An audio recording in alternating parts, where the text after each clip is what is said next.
here on Maconi Entertainment.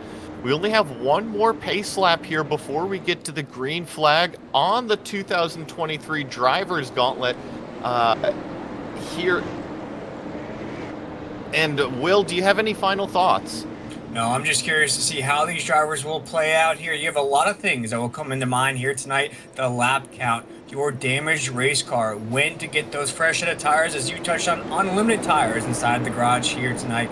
Who will be the last driver standing? We will wait to find out here on Maconi Entertainment. Josh Cottle already on the gas. Pretty good start alongside him when the 62 of William Hale. It's a fight for the bottom of the racetrack, though, as they get away clean through turns 1 and 2.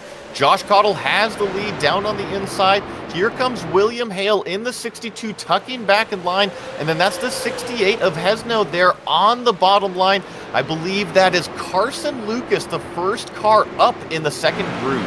Miss Cottle still our race leader right now into 3 and 4. Still has Hale right on that back bumper, trying to ease to the inside here. Down the front stretch right now. Has no right there in the third position. Corn and fourth. Zimmerman in fifth. Still leading the race. Cottle around the corner.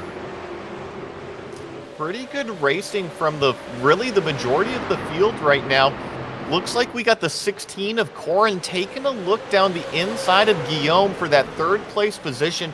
Trying to poke his nose down there, but doesn't quite have the track position yet. And then a little bit further back there, we see Brian Zimmerman giving a little bit of room to Carson Lucas as he also starts to show the nose down low.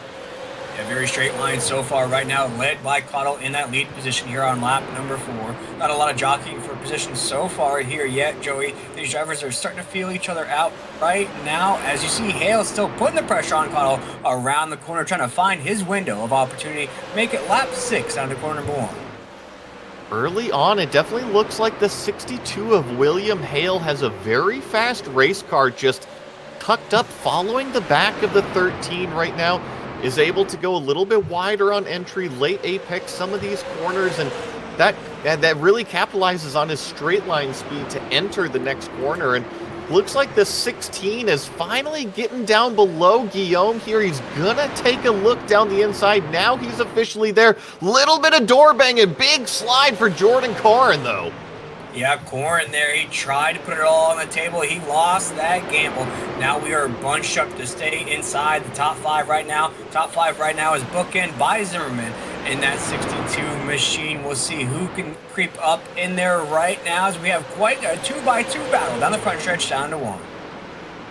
Yeah, Brian Zimmerman is holding off Carson Lucas right now. Carson in that blue 88, that blue and white car, and right behind Carson Lucas is Jeff Maconi, and I know that Jeff Maconi is one of the more aggressive racers out there on the racetrack. He always likes to be up front, and let me tell you, 7th place is not good enough for that 03.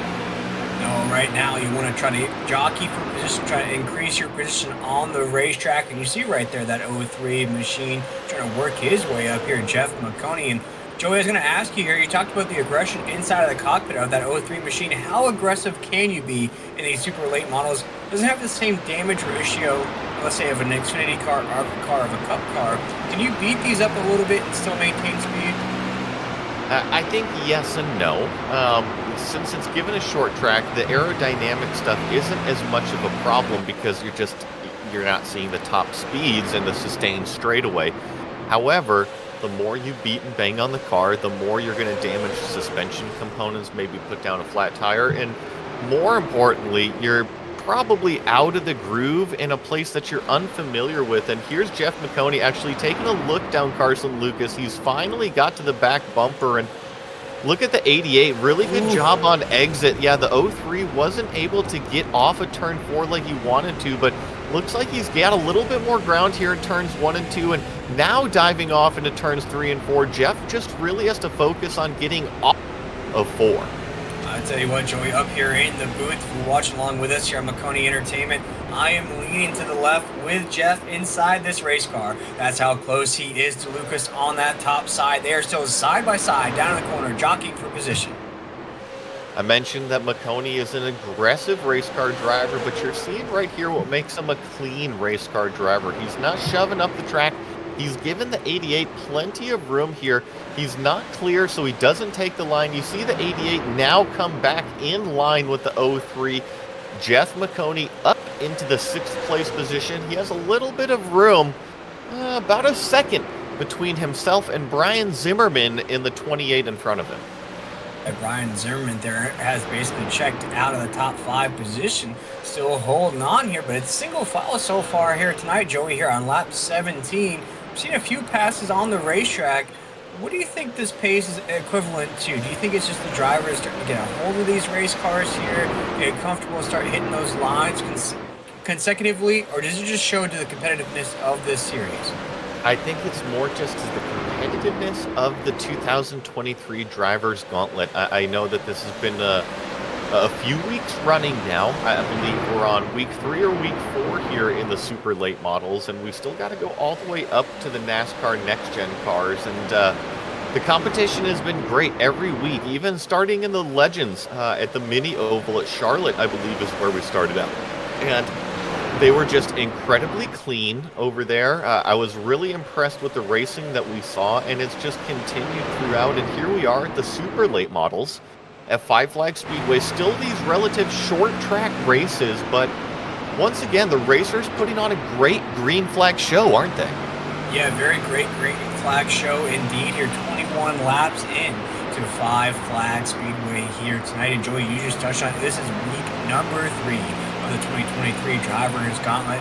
I love how we start from the bottom. We work our way up to those next-gen race cars. Now, each one of these races, Joey, they do pay out a pretty good amount. So if you can stick it in for these 300 laps here, make sure you keep it clean, rack up a win. But we also have an overall championship at the end of the season. Well, you called it, and, you know, to highlight this Drivers Gauntlet a little bit, you can still get in. It's $10 to enter one event, $40 to enter the rest of the events here, because there are still a handful of events. And here tonight at Five Flag Speedway, winner's going to be taking home $50, but next weekend in the ARCA cars at Bristol, winner takes home $100, keeps escalating all the way up to the next-gen cars. $250 takes home the win at Daytona at that final week number 7. And Will, you mentioned it, custom wrapped guitar as well as a trophy. It's pretty cool. It's not just racing that you're getting to do out here, but you're actually getting to compete for some real tangible prizes. And looks like we've got a yellow flag on the racetrack.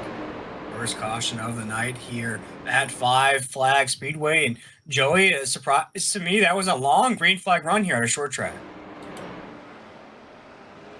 Definitely a longer green flag run here, and I'm looking at working lap 27 here of 300, so a relatively long green flag lap run, but I think that we could go longer, and we'll have to go back and exactly see what happened in which car. I see that Michael Klein had a little bit of an issue in his one lap down, possibly in the 18. Yes, we can show you the replay here on Maconi and brought out our first caution of the night.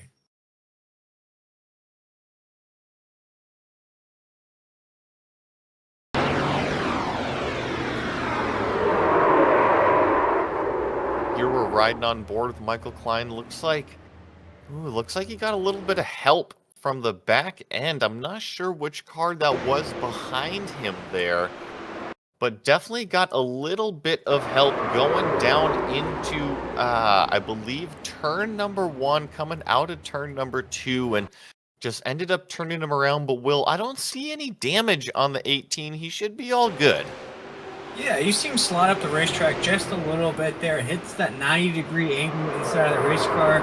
And you see, he must be doing some drifting classes there, Joey, because he went completely sideways, got on the brakes, got that thing straight, and didn't touch that topside wall at all, if we look back on that replay. So, very clean. Maybe the brakes got a little burnt there from hitting the brakes so hard, but I think that race car should be A-okay the rest of the way.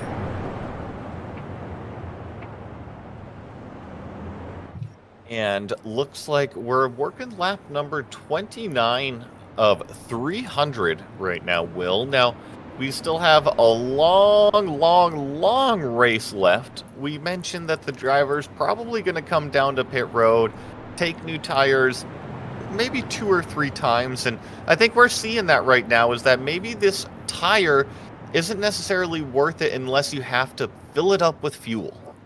Exactly, and I think for these drivers here tonight, you don't have to worry about that, Joey. That worry is out of the window. On some of these races, these drivers are probably used to. You have set limits. You have 4 sets of tires. You have a 75% fuel capacity or a 50% fuel capacity.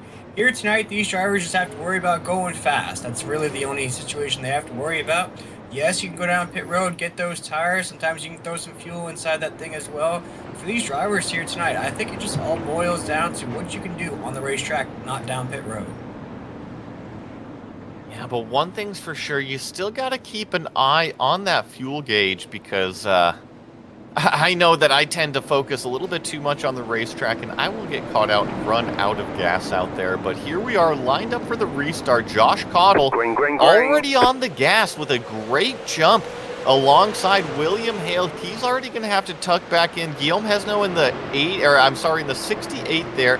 And then the 16 of Jordan Corrin in the 4th position. And look at the 62 already taking a look down the inside of Josh Cottle. He wants to take over the top spot right now, and William Hale looks fast. Yeah, William Hale does look fast indeed as he's to the inside right now, still trying to press the issue on that 13 machine. We're still side by side for the lead, down to 3 and 4. 62 just inching his way a little bit each lap down there on the low line compared to that second groove, and now finally looks like the 62 has him cleared. William Hale, your new leader over Josh Cottle. Then we got the 68 battling it out with the 16 side by side off of turn 4. That's Jordan Corrin down low on the inside here. We're riding along board with him. Yeah, Jordan Corrin right there in that 16 machine up to the 4th position now. He's trying to increase his spot inside the top 3 right now. He is battling side by side with that 89 machine as we dig down to the corner. This is a battle for 3rd. Now, what caught Jordan out last time is that he went in and made a little bit of contact, almost just identical to what we saw on the racetrack there. Had a little bit of too much rotation going into turn 3, had to catch the car, and oh no, looks like the 28 of Brian Zimmerman gets into the back of Jordan and actually comes on the radio, says, my apologies, my mistake, but oh no, looks like we got another yellow flag on the racetrack. I believe that was Carson Lucas around.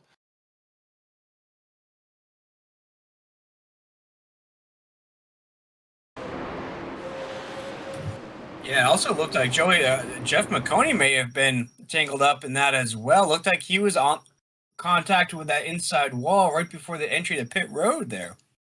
Well, it was actually the 03 that took a look down the inside of the 88 and ultimately got into the left rear of the 88. That's what sent all of this going. It was the 64, which I believe is Joey Masevich, got into the back of the 03 after it all started. And yeah, you know, when it rains, it pours.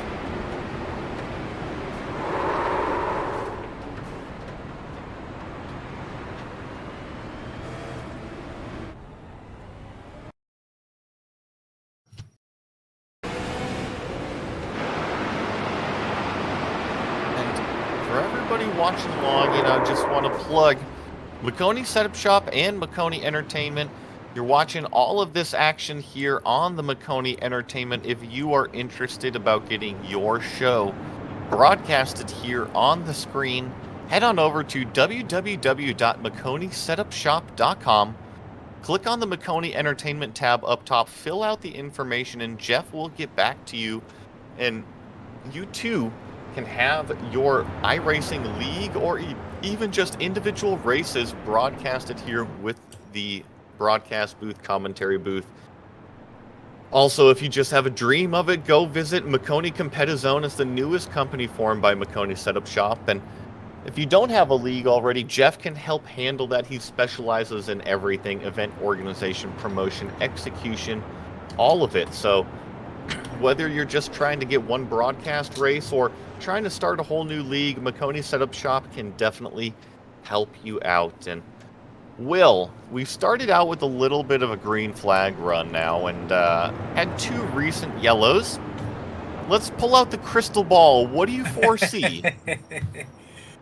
Well, what we've seen so far here tonight, we've seen a lot of single file racing, not a lot of passing. When the passes do occur, it looks like the car behind making the pass does have that run to get by. Now, in these last couple cautions here tonight, it doesn't look like anything too crazy. We had one where there was a car on the top side wall, didn't make contact with the top side, and we just had a little bit of a pileup on the exit of the corner. Now, Joey, that green flag run that we had was about 25 to 26 laps. If we can continue that throughout tonight's race, it could really bode well for these drivers. Or on the flip, as you mentioned there, Joey, it Green could flag, be a little green bit more flag. piling up as we've seen here recently.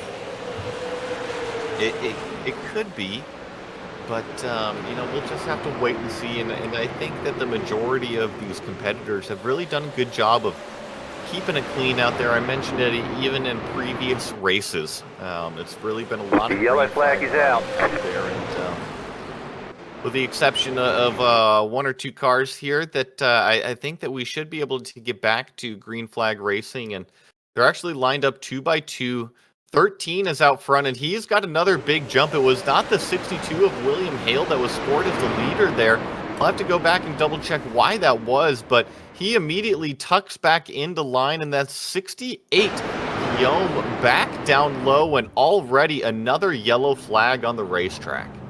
Boy, I think the question that you just asked me not but a minute ago has now totally gone out of the window, Joey, as we've had 3 cautions now in succession and in pretty quick succession there. I didn't even know, my honest opinion here, I didn't even know we were under green. All of a sudden, we're back under yellow again here on Maconi Entertainment. So things are starting to pile up just a little bit here. And Joey, for the folks that are joining us late here on tonight's broadcast, no fast repairs for these drivers here tonight. Indeed, no fast repairs, and you're taking a look at the 4 of Tanner Marr. Looks like I can't tell if he got tapped down low or if he just lost it by himself. He might have got some help from Blanca Gonzalez here in the 58, but ultimately it did lead to another yellow flag. And Will, one thing that we haven't talked about actually is that when we have these rapid yellow flags, race control actually changes it from a double file restart to a single file restart, a bit like a daycare center. You got to line them all up, say, hey, behave this time. Right, exactly. If you guys can't keep it together, then we're going to have to go to a single file line to the cafeteria. That single file line right now is led by that 13 machine. Well, you talked about it there, Joey, on that last little bit of a run we had there. A lot of speed out of that 62 of Hale as well. Well, then I think that I've really seen that William Hale has been very fast.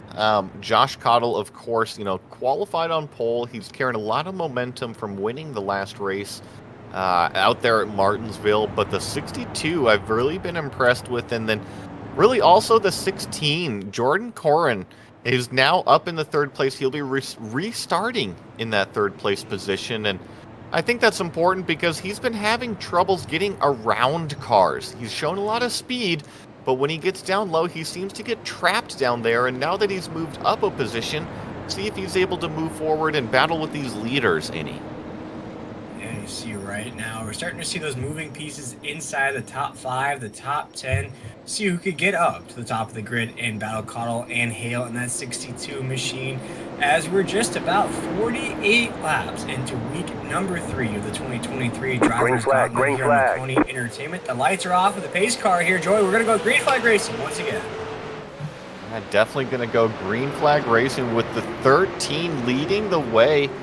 And it actually is a 2 by 2 restart, and that's Josh Cottle already cleared William Hale, and it's the 16 of Jordan Corrin, also single file, pretty clean. And then just as I say that, we're already back under yellow flag, Will. Yeah, big pile up right outside of the corner there. You could see it briefly on the corner of your screen if you're watching along with us here at Maconi Entertainment. A big pile up on the tail end of this pack here. You can watch it just as we come down that front stretch there, down in the first set of corners. You can see a huge pileup right there. Looks like around 3 and 4 there, Joey.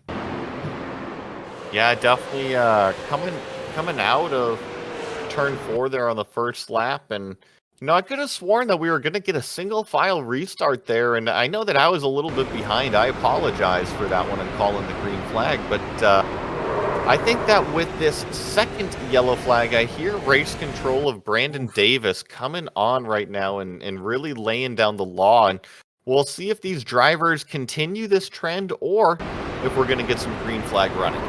You see right here, if you're watching along with us here at Maconi Entertainment, you see the contact from Jeff Maconi into the back left fender of the 46 machine right on the exit of the corner there.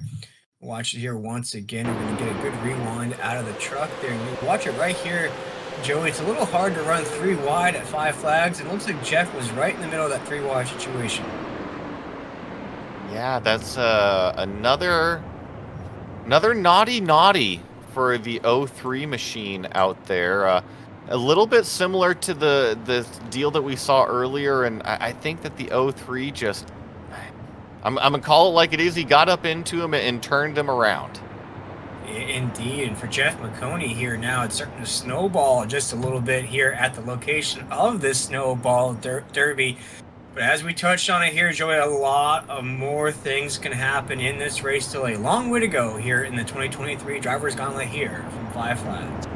Yes, a long way to go indeed. Look at that, only 53 laps done of 300 here tonight. And I know, Will, you and I are probably not looking to make this a 2-day event. I worked the Daytona 24-hour. I was up on the roof there last weekend and was looking to have a little bit of a shorter event here this one, but who knows? Only the future will tell. Indeed, only the future can tell. No crystal balls up here in the booth with us tonight, Joey. And looking back on the first 2 weeks of these series, although the lap count is full length of all these races, so if you're interested in joining up in the 2023 Drivers' Gauntlet, keep that in mind. Each series that we touch on here will be a full race length. So when we do trucks, that's 150 laps inside the trucks. Here tonight, we're running 300 laps in the super late models. But Joey, is going to touch on Josh Cottle right there. Hasn't really drifted off too far from where he started. Currently highest first, and started second right there. So just staying inside the top 2 so far. Well, Brandon Davis in race control apparently has them lined up 2 by 2. We'll see how this ends up this time. I see the 03 down there on the low line, about 6 rows deep, and already on the gas with the 13 of Josh Cottle. William Hale to the outside, but look at this, the 16. Now the 16 gets into the side of William Hale, turns the leaders around, and we got another yellow flag on the racetrack. Caution is out right now as William Hale just got clipped from behind, went up the racetrack on the top side wall. See if he collects anybody else, as now the caution is out once again. Yeah, that was all on the 16. Jordan Corrin there got into the 62 of William Hale, our second place runner, turned them around in front of the whole field, and unfortunately a few cars got collected in that one. And I gotta think that now, after all of these yellow flags, we gotta get a single file restart.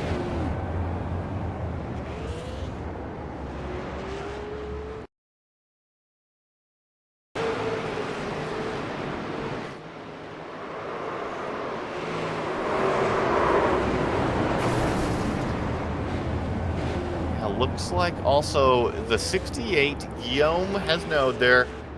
He was one of the front runners, also involved in that. William Hale definitely involved in that. And such is the thing with short track racing here, that sometimes the elbows come out, and I expect them to come out a little bit later in the race, but definitely already getting a bit argy-bargy in the front half of the race. A little dicey indeed. I think we're going to see a little bit more elbows here tonight than we will see in the NHL All-Star Game here tonight. But as you see, Cottle in that 13 machine, as I just touched on there, Joey hasn't drifted out of the top 2 at all here tonight. Now has a new member inside of that top 2 with that 16 of Corrin, 62 on the track. Maybe he was just a little upset that William Hale had the same number as 62. And looks like we are going to actually we're going to stay right here because this has been a yellow flag now for a little bit. I know that we're gonna get to some of this stuff here a little bit later, but this is a different shape of the front half of the field now, Will. Josh Cottle still leads the way, but he's got the 16 of Jordan Corrin now in the second place. Brian Zimmerman third, and Dakota Bro in the fourth place. Yeah, definitely a different top five right now as the pace car is still leading us around Five Flag Speedway here. You look at that top five, one name that stands out to me here so far here tonight is Zimmerman. And that 28 machine just been quietly inside the top five, top three there for a second. Just maybe minding their time here tonight for that right opportunity to get to the top of the grid. Well, and we are going to get lined up 2 by 2 once again here. Josh Cottle's going to look for the green flag. Jordan Corrin is going to be lined up outside. And I know the 16 has been pretty aggressive with some of the moves. We'll see if he immediately goes down to the yellow or lower lane. But Cottle with a great jump, and it's actually going to be Zimmerman in the 28, taking away that second place position as Jordan Corrin goes way wide, tries to get the gas down coming down the back straightaway.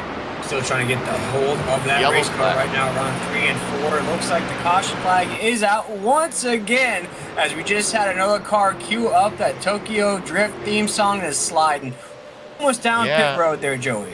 No caution yet. I definitely expected it as the one of the cars spun in front of the field, but pretty surprised we didn't get it there. And here we are. It looks like the first 5 are stretched out about 3-4 car lengths between each. And then you got Jeff Maconi battling with Kyle Wisner for 6th place. Yeah, no caution flag on the racetrack.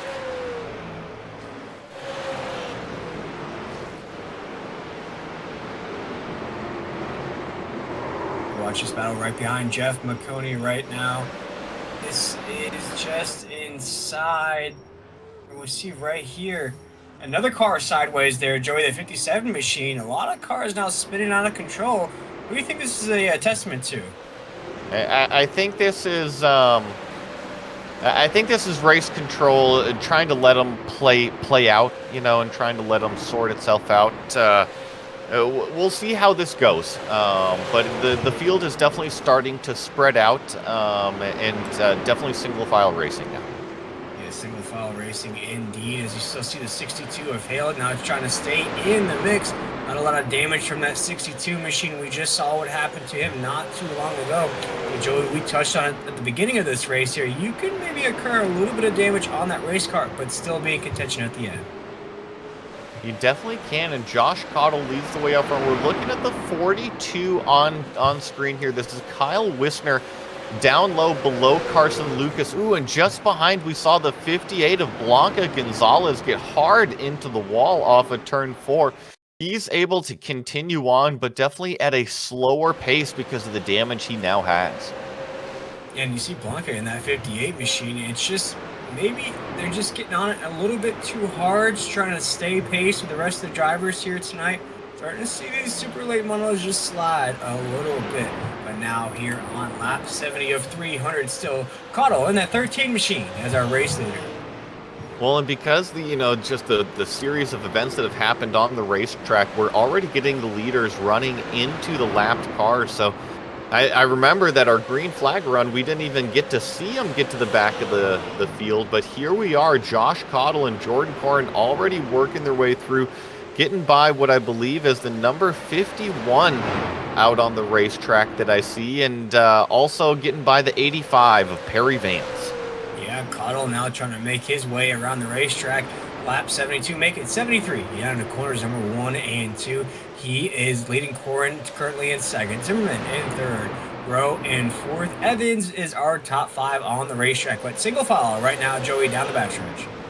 Actually hearing some of these drivers get on the radio as they're coming through the traffic here, letting them know that, hey, we're on the lead lap. We're trying to get through and make a little bit of room for us because it's not always the easiest thing to do. And I'm actually watching. Oh, we got another car. That's the 85 of Perry Vance, spun around on the front straightaway out of turn 4, right in front of the field, and we still stay green. We're still green down the backstretch right now as Cotto will take us down to 3 and 4. We'll take a look at that 85 machine that had been in the box. 85 down pit road right now, gets sideways on the apex of 3 and 4, puts that nose right on the inside wall. Looks like the entire field did miss him there, Joey. Yeah, I got lucky there with the 85, kind of parked on the front straightaway, but got my eye up front. Jordan Corn's doing a really good job to hang on to Josh Cottle in the 13 machine, and Josh has definitely been the class of the field when he's out front. He's had a few competitors, so we'll have to see as the night progresses on. Maybe when they come down, get tires, are able to make an adjustment or two. If anybody is able to go up there and lead some laps instead of the 13. As Cottle in that 13 machine takes us down to 3 and 4. Joey, my question to you, with 300 laps here tonight as our race leader here on lap 78, make it 79 down to 1 and 2 right now. Does Josh start to put this race into segments? You know, there's no stage racing here in the 2023 Drivers Gauntlet. Does he start to segment this race in his mind every 100 laps, maybe every 75 laps or so, making sure everything's still on par where it needs to be? I don't think as a racing car driver you split it up like that. I think you purely look at your fuel stint or your tire stint. Whichever one is going to be most beneficial to your race strategy, that is the one that takes priority, but you always have to balance the two. And I think given what we've seen on track, it's definitely the tires are able to hold up so they don't fall off too much. You know, the driver's best lap is a 16.3. They're currently doing 16.7. So I really don't feel like the tires are going to be the deciding factor. It's going to be if you run out of fuel or how you do your fuel strategy the best. Yeah, it's all going to come down to strategy. As you saw, Josh get a little loose out of 2 right there. Keeps it together around 3 and 4. On the front stretch, make it lap 83 as Josh Cottle takes us down into the first set of corners. Going to be coming up pretty quickly once again on some lap cars, and now we've got the yellow flag on the racetrack. Looks like maybe Blair Patterson out there. He's already in pit lane. I'm trying to figure out exactly where this yellow flag came out and who it was for. I know that we've had several incidents on the racetrack, but out of all the ones that have caught my eye, I didn't see that one. No, I didn't see that one either here as we're under caution here once again. Lap 84 here tonight. No change here in the top of the grid, but we watch that back end of the field here as you see this 57 machine rocking almost a rolling billboard there from Maconi Setup Shop here, our parent company, our big sponsor of this series here. See the 57 machine, not really quite sure what happened with that race car on the track there, Joey, but we are under caution once again. Throughout all those cautions and all those things that could have been called, we are under caution here. And we're going to take a quick commercial break and be right back with the restart. You want to be the racing best you handle for the rest. For anything on iRacing, there's just one name you need: Maconi. With the launch of Maconi and Petizone alongside Maconi Setup Shop, we now provide the best of the best in setups, paint schemes, coaching, broadcasting, and event organization. With cars across all classes, we have to hit the track with confidence. Grab a subscription and save money while going fast at MaconiSetupShop.com/subscriptions. And remember, at Maconi Setup Shop, there are setups, but your victories.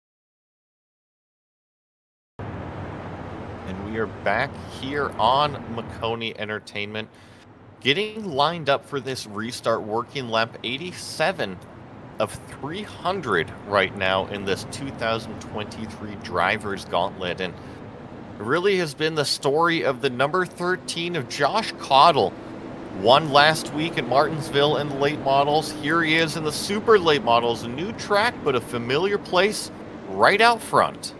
Yeah, yes, sir. He has been comfortable up at the top here. He's got Rocket on the side of that race car as a sponsor, and he's a rocket here tonight from Five Flag Speedway. We showed that graphic not too long ago.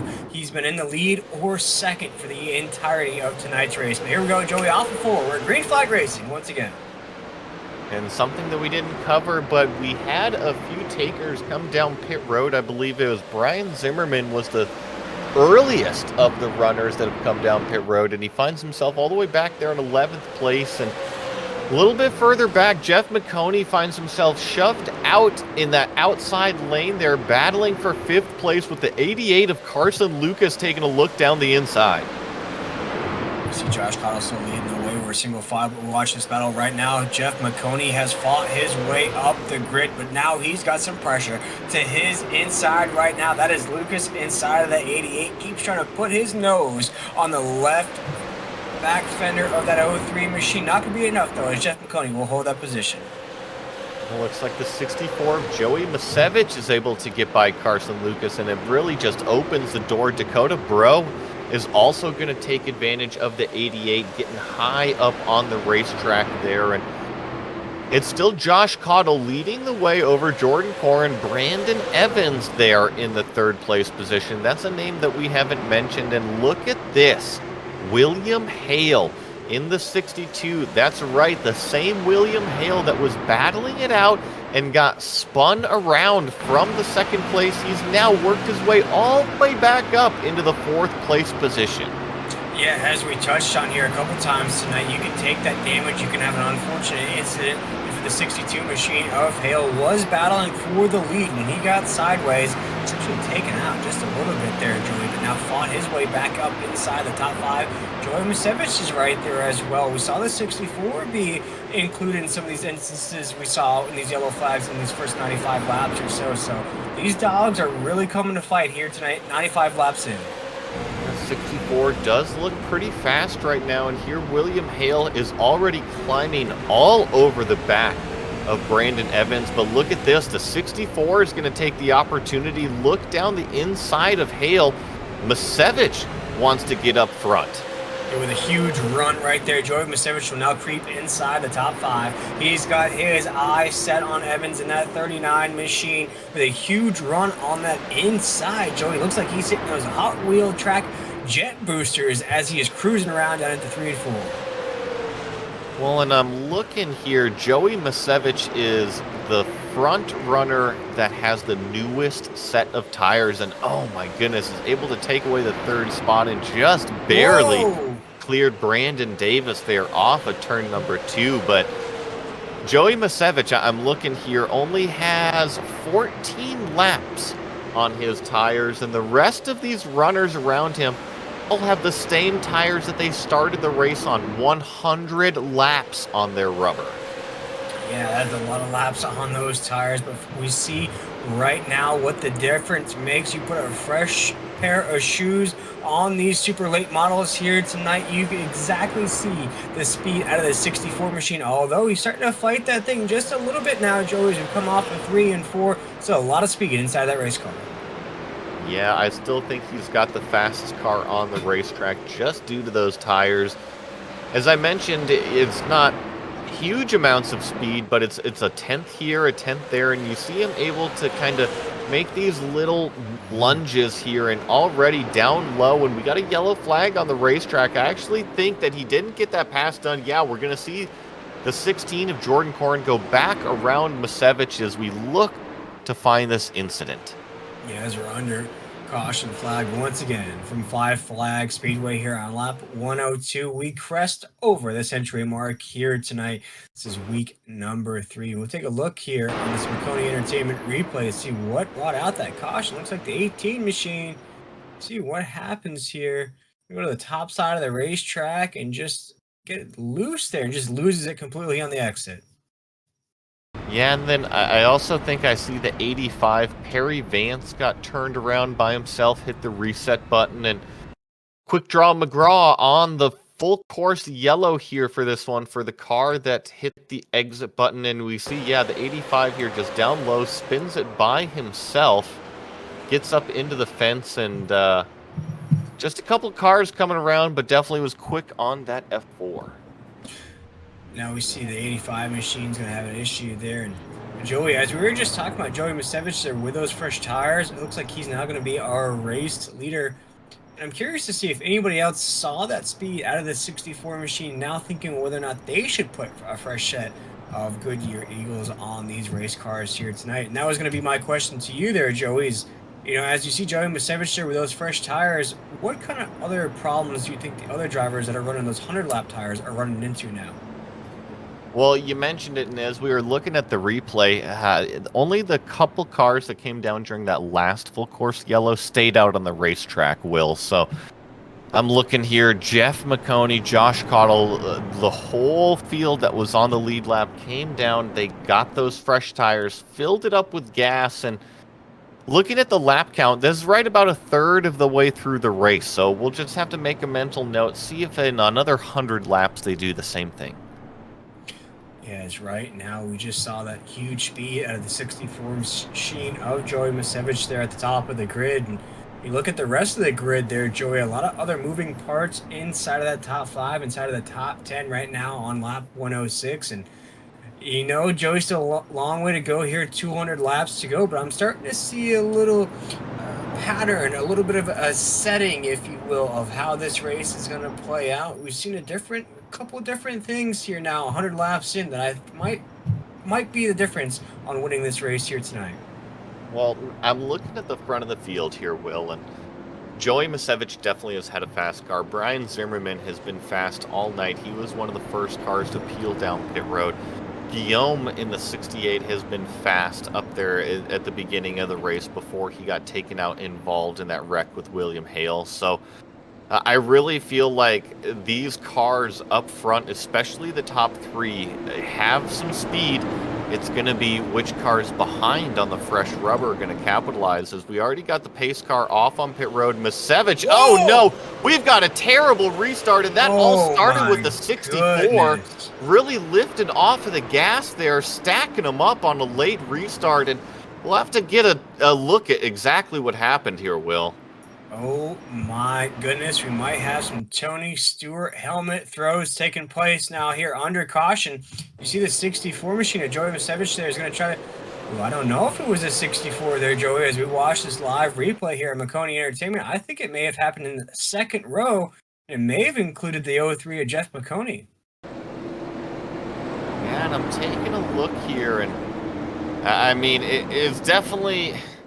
The second row getting going, and the 3 definitely got into the back, and yeah, the 03 was aggressive again, turned some cars around, and I think that given the short track nature, the restart games, it's best right now if they just get going versus play the game on the restart.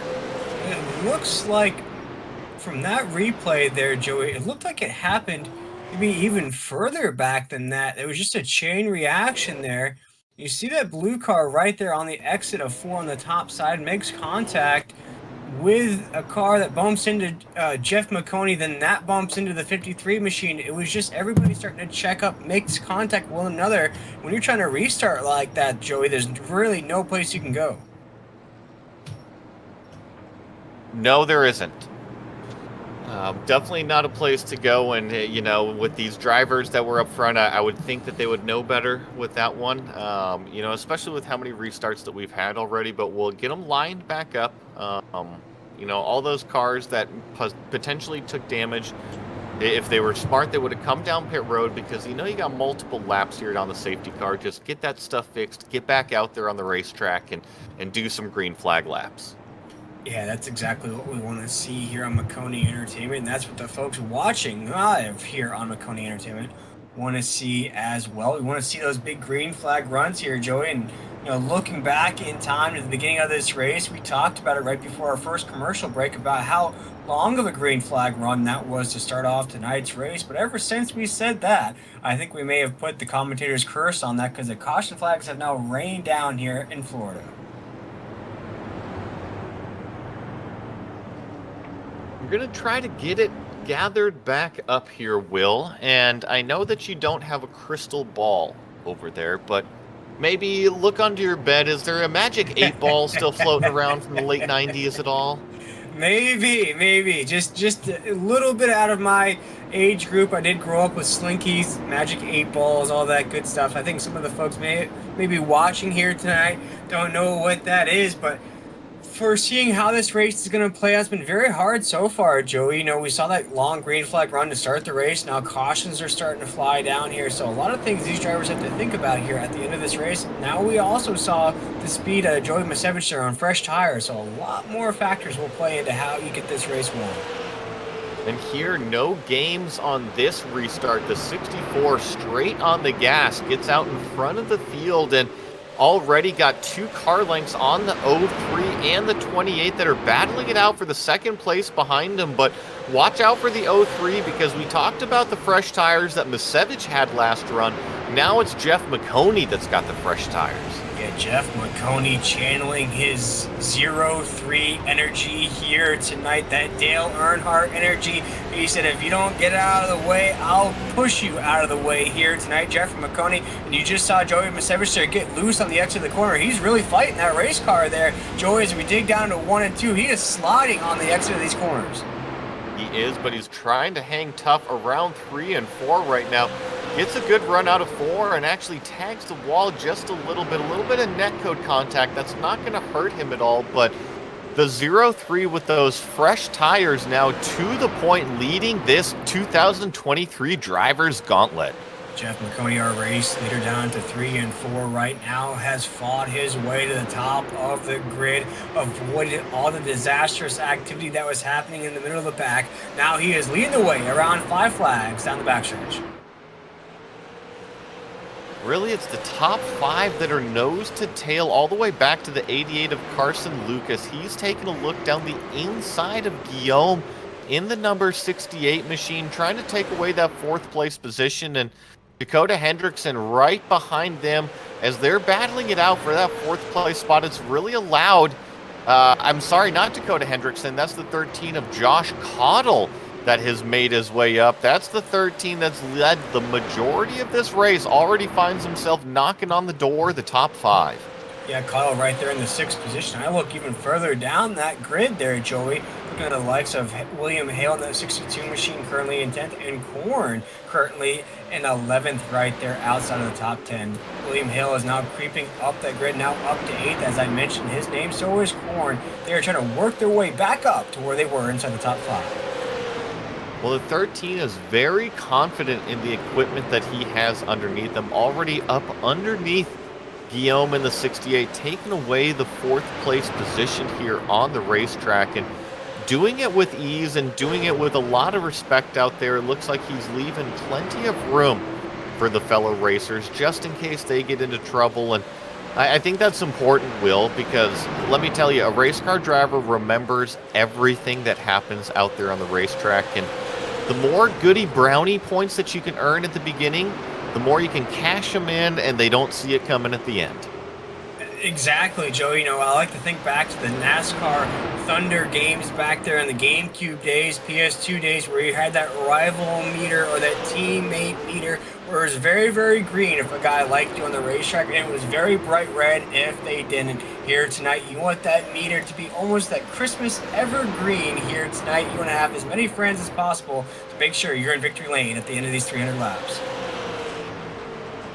Here comes the 13, already challenging the back of Joey Masevich for the 2nd place position. And look at this, get this great run off of turn 2, puts his car down on the low line, once again gets on the throttle nice and early off of turn 4, leaves a car width and a half up on the top of the racetrack for the 64. A really nice, clean textbook pass.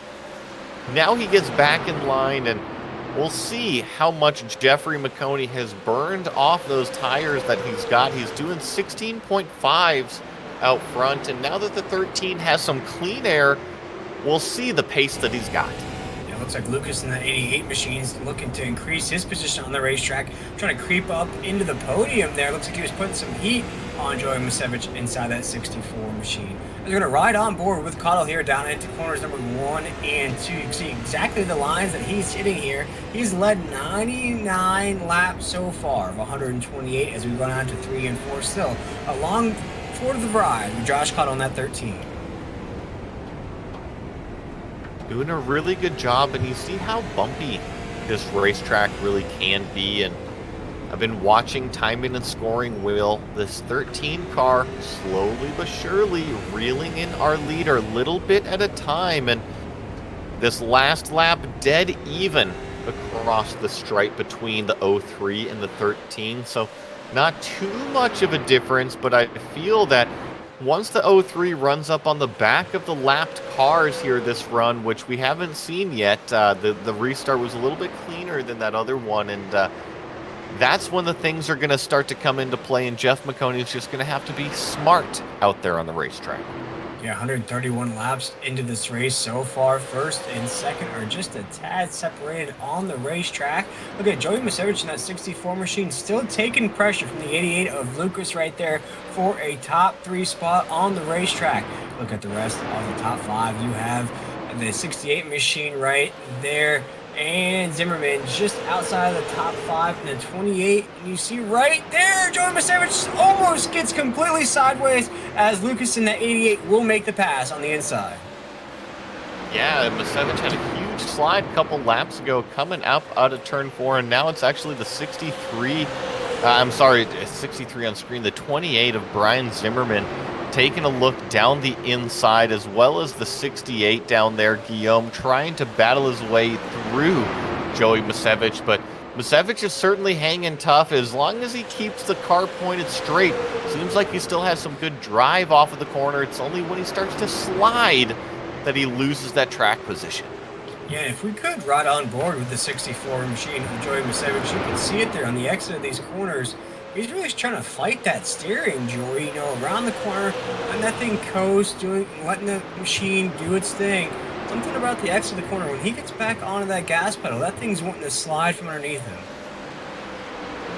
Well, and looking at the 64, he's working 51 laps on his tires, and everyone around him is less than half of that. So I think it's a little bit of an unfair advantage to be comparing the car setup between the two cars, because I definitely feel like the 64 has some old, worn-out rubber and compared to what's around him. And I think the 64 is just trying to hang on right now and actually jump up. This is the 28 is going to be looking down the inside. Brian Zimmerman trying to make a move down the inside of 3 and 4 here on the 68 of Guillaume. These two have been battling it out earlier in the race, and look at that, the 62 of William Hale, their old friend in the mix. Yeah, Guillaume has been very strong here tonight as well. A solid top 5 car, top 10 here tonight, but right now has some pressure to his inside. Zimmerman right there, and Hale's trying to follow in that 62 machine. William Hale's got that dog mentality here tonight. No matter what happened to that 62 machine here tonight, still in the mix, trying to stay inside the top 5 as we're down the backstretch. I tell you what, I think the patience is starting to run out with the 62, because off at turn 2 that last time, he definitely went straight up the racetrack, did not give the 68 any sort of room. He says, you know what, I've had enough of playing around in the back. I was up front at the beginning. I deserve to be up front, and that's where I'm going right now. And 62 looks to be one of the fastest cars on the racetrack. They're battling it out side by side. That's the 16 of Jordan Corrin down low on the racetrack, and you see Masevich now behind these two. You see Guillaume on the front bumper of that 68 machine. There is some damage. You see right there by that Toyota logo on the left side of that race car. There is damage. Maybe he is fighting a little bit of damage here tonight as he's struggling to hold position here on the racetrack.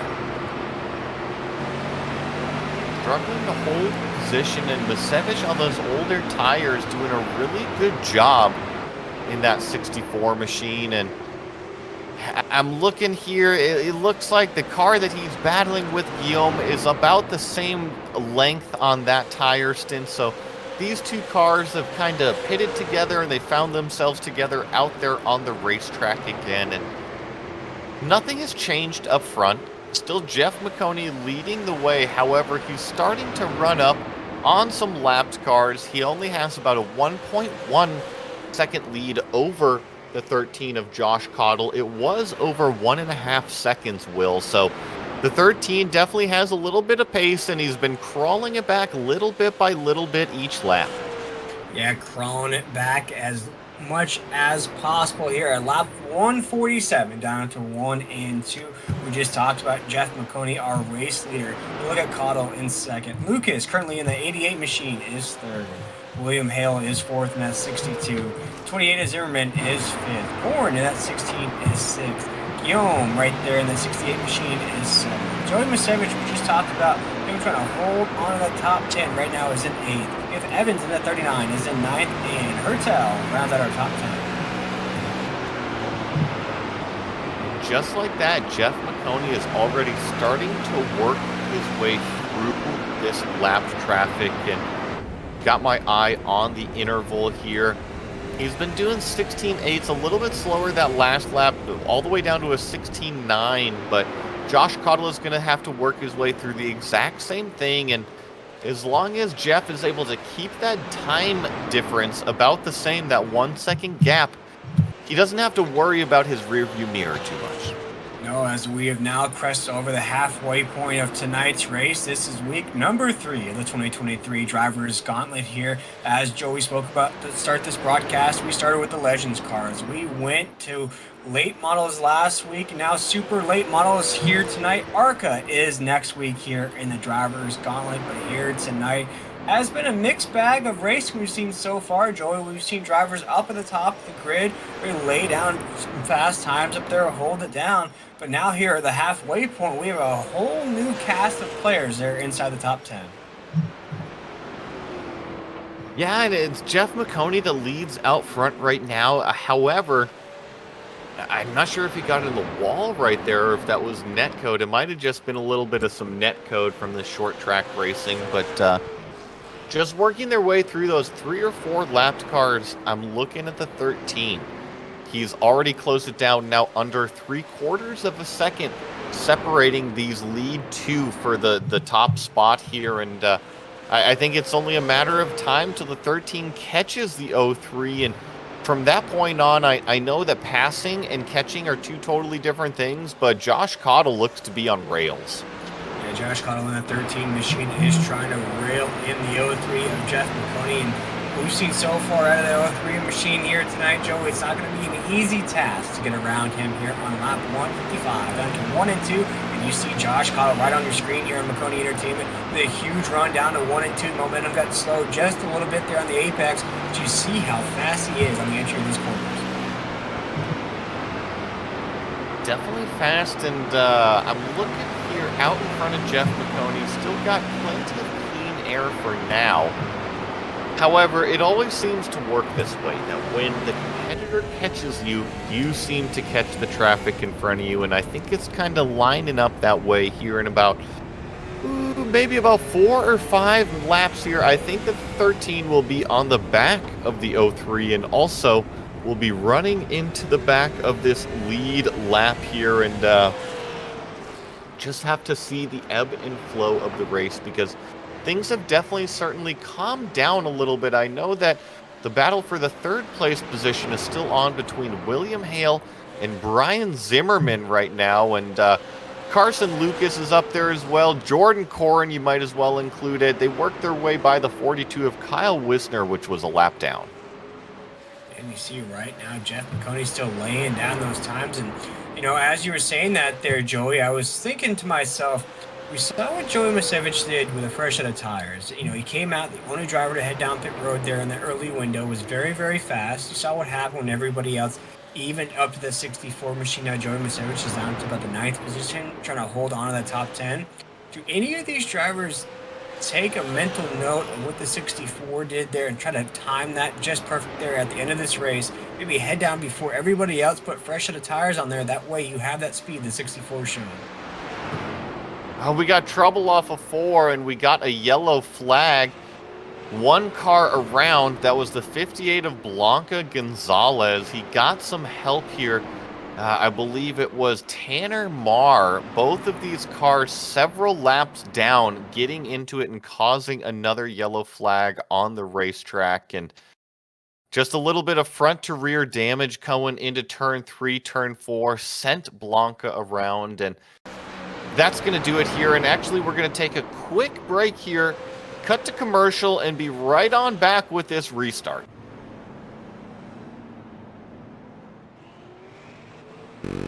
When you want to be the best, you can't settle for the rest. For anything on iRacing, there's just one name you need, Maconi. With the launch of Maconi Entertainment and Maconi Competizone alongside Maconi Setup Shop, we now provide the best of the best in setups, paint schemes, coaching, broadcasting, and event organization. With cars across all 4 license classes, we have what you need to hit the track with confidence. Grab a subscription and save money while going fast at MaconiSetupShop.com/subscriptions. And remember, at Maconi Setup Shop, there are setups, but your victories.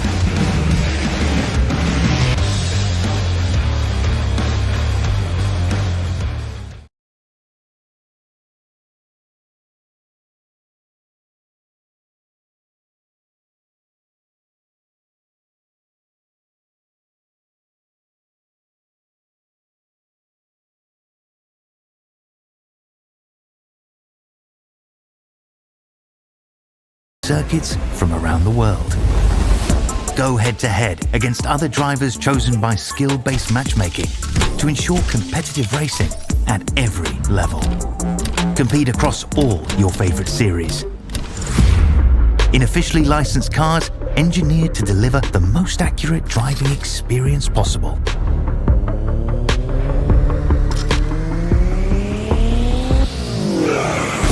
Join a race or host your own with players from across the globe. Race against the computer or in a league with friends. Feel the thrill behind the wheel. Visit iRacing.com.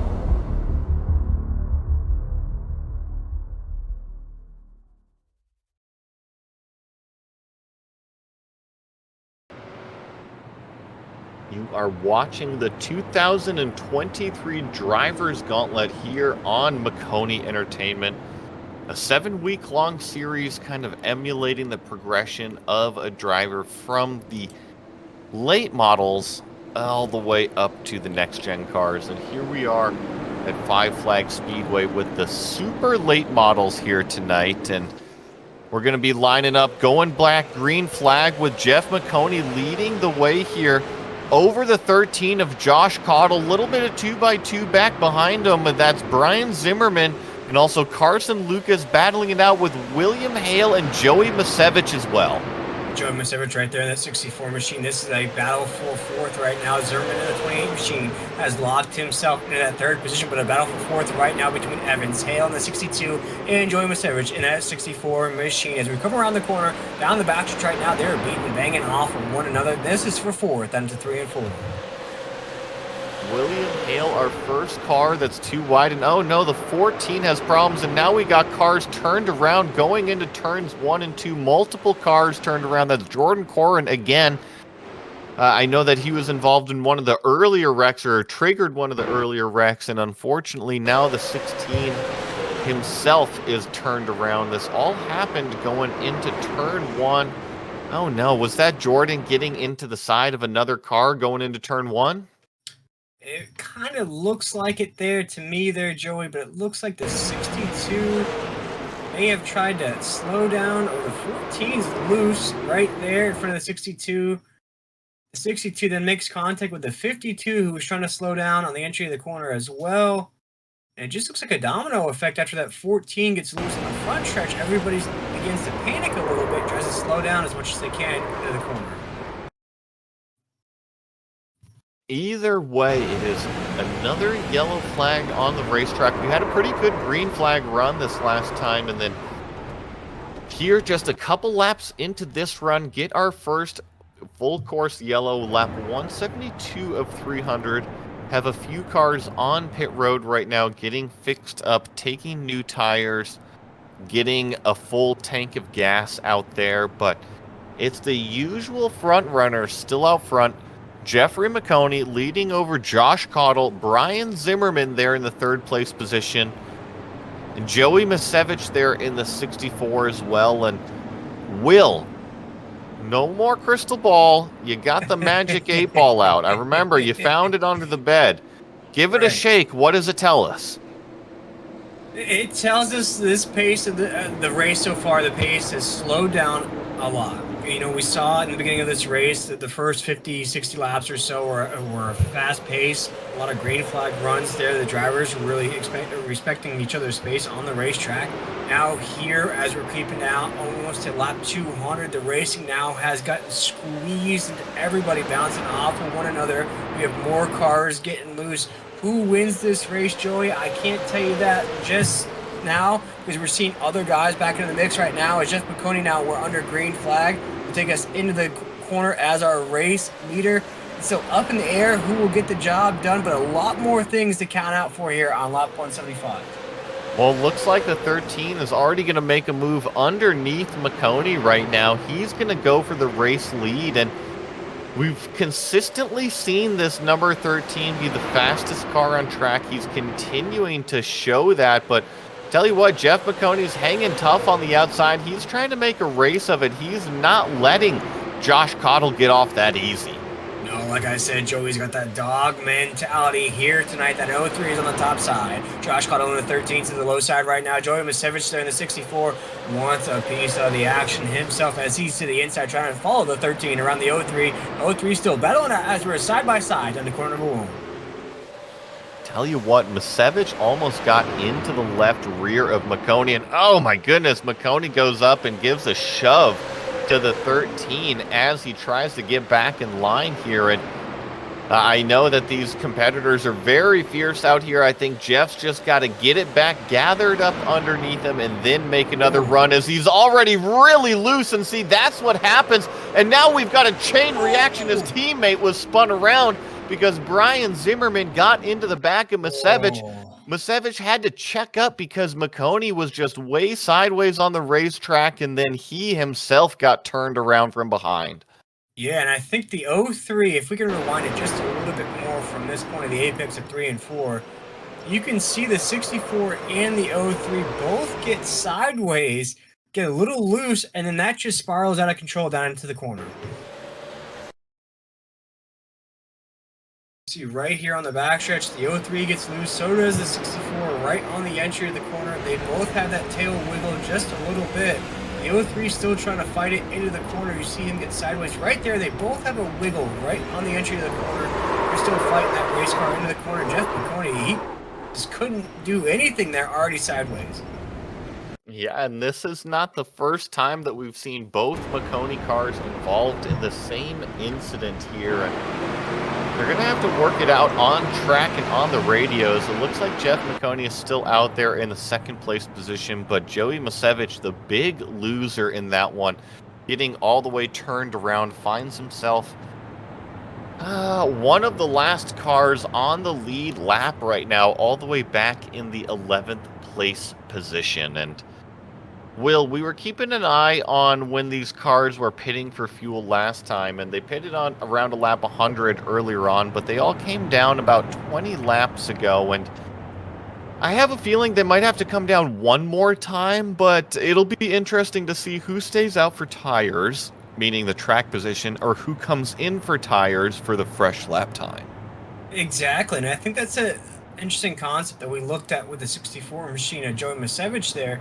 Maybe dipped his toes in the water of that strategy early in tonight's race, got tires before anybody else, had very fast short run speed, but as we started to see that run start to play out, he was fighting for positions, trying to hold on those old set of rubbers. Now we see Joey Masevich again has to fight through adversity, as you just touched on the last car on the lead lap here, Joey. And we'll see which driver wants to gamble a little bit here tonight and maybe implement a strategy that nobody else knows about. Maybe that's the car that's in victory lane.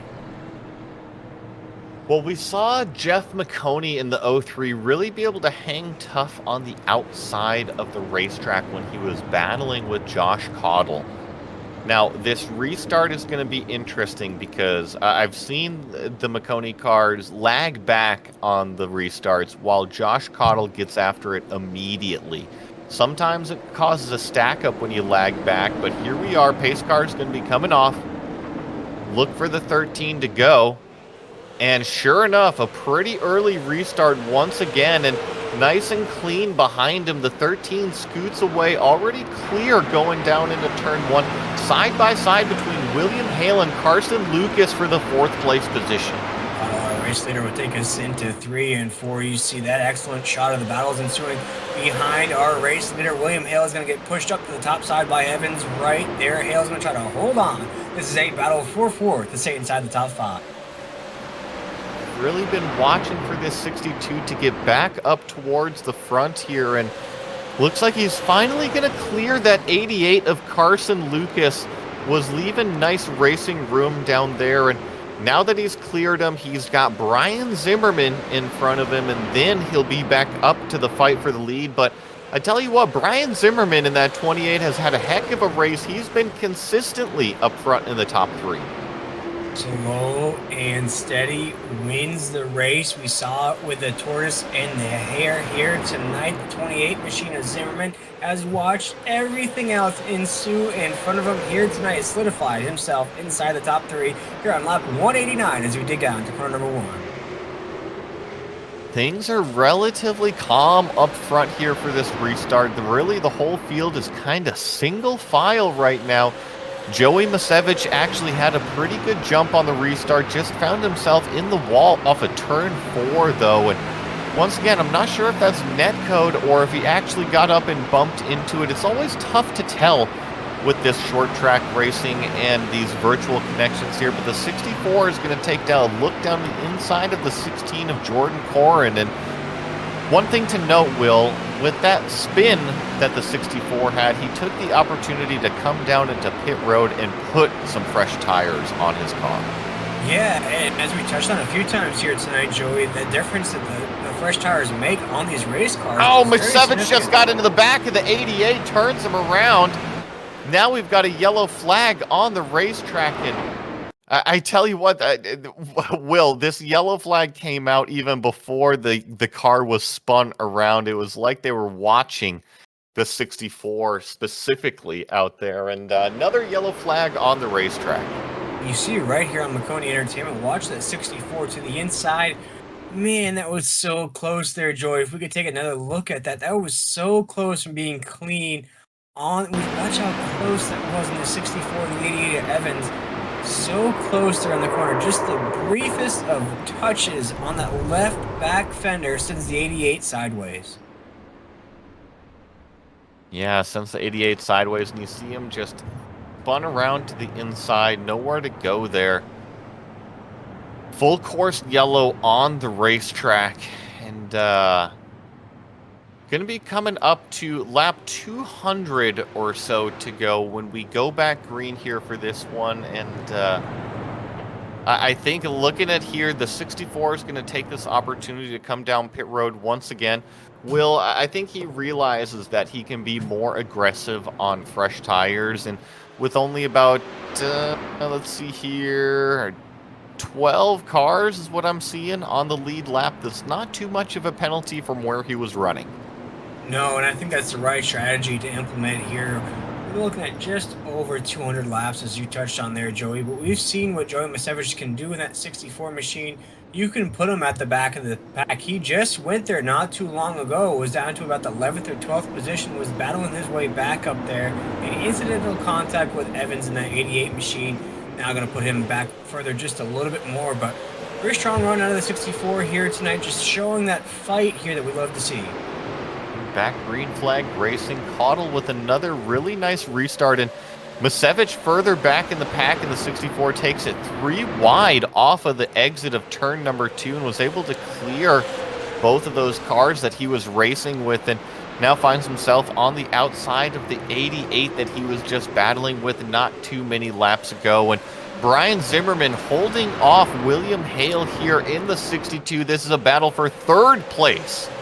Right now is William Hale in that that 62 machine's trying to get that Ford Mustang up to the top of the grid, trying to inch to the inside of Zimmerman in that 28, who's also had one heck of a run here tonight as we're around the corner, down the backstretch right now. William Hale will try to the inside here on 3 and 4. Not going to have enough room, though, as he's going to follow right back behind. Going to try to the inside once again. No, going to follow right back behind as we're lap 103 to go here tonight, as Cuttle will take us off at 2. Looks like a little bit of two-wide racing further back in the pack. Really busy back there. Really call it 8th through 15th as these cars just all kind of jockey for position. And oh no, looks like the 88 Carson Lucas just got into the back and turns a couple cars around. That all started with the 88. Yeah, Carson Lucas getting into turn number 1. Get onto the back of, let's see here, who was it? He was battling, I believe, with the 39 car out there of Brandon Evans, got into the back of him, and then unfortunately Brandon Evans got up, collected the number 15 as well of Mark McNutt. Yeah, and we've seen that a few times here tonight, Joey. These drivers are trying to check up for these corners, trying to slow down. The driver behind him is also trying to do the same thing, but when you have a guy in front of you running the same line as you, it's kind of hard to hit those brakes and check up. Saw Evans in that 88 was trying to do exactly that. Just ran out of racetrack, and you run out of racetrack, the only thing in front of you is going to be another car. And unfortunately for that 39 machine, Evans does clip him there on the entry of the corner, and it sends that machine into another one on the top side. And while we have another yellow flag on the racetrack, we're going to cut to a quick commercial break and be right back with more action. Racing. When you want to be the best, you can't settle for the rest. For anything on iRacing, there's just one name you need, Maconi. With the launch of Maconi Entertainment and Maconi Competizone alongside Maconi Setup Shop, we now provide the best of the best in setups, paint schemes, coaching, broadcasting, and event organization. With cars across all 4 license classes, we have what you need to hit the track with confidence. Grab a subscription and save money while going fast at MaconiSetupShop.com/subscriptions. And remember, at Maconi Setup Shop, there are setups, but your victories.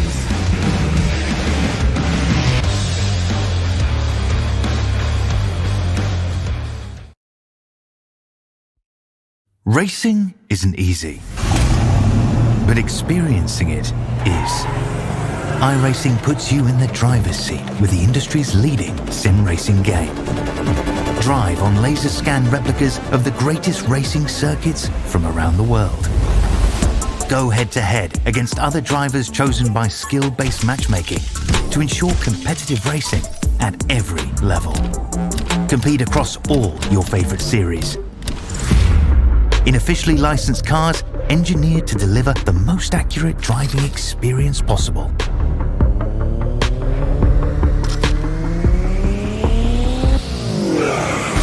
Join a race.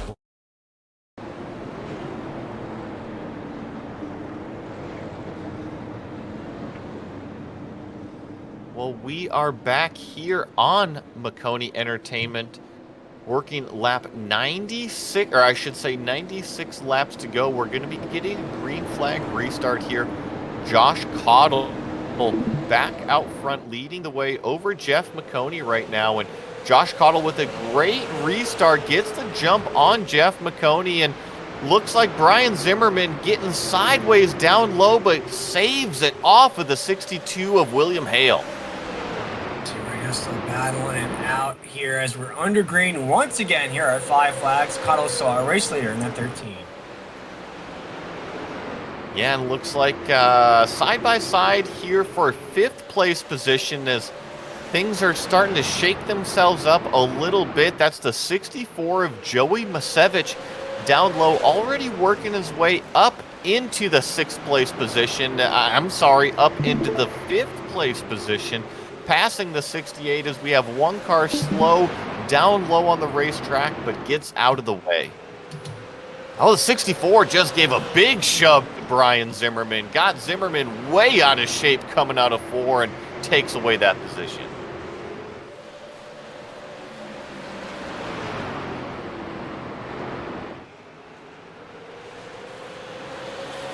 It's still Josh Cottle Leading the way out front right now, Jeff Maconi in the second place position, not too far behind, and then William Hale in the number 62 finds himself in the third place, and then here comes Joey Masevich on those fresh tires. He's been taking the opportunity every single full course yellow there has been in the 64, coming down pit road, getting those fresh tires and taking advantage of that extra speed that he's got on the racetrack.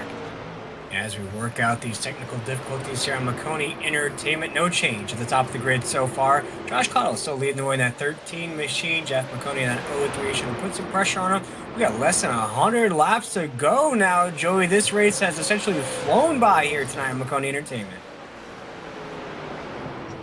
And like you said, we're working through a few of these frame hit issues here, trying to bring you the best pictures that we can, help cover this race and let you all know of everything going out on the racetrack. Josh Cottle still leads the way, although he's already starting to get into some of this lap traffic now, and I think Jeff Maconi is just kind of waiting for the opportunity to close that gap a little bit, but I really feel the biggest threat is the 64 of Joey Masevich. Yeah, 64 Joey Masevich currently in the third position, but we'll step aside for a short break here on Maconi Entertainment. We'll be right back for the conclusion of week number 3 of the 2020 but experiencing it is. iRacing puts you in the driver's seat with the industry's leading licensed car.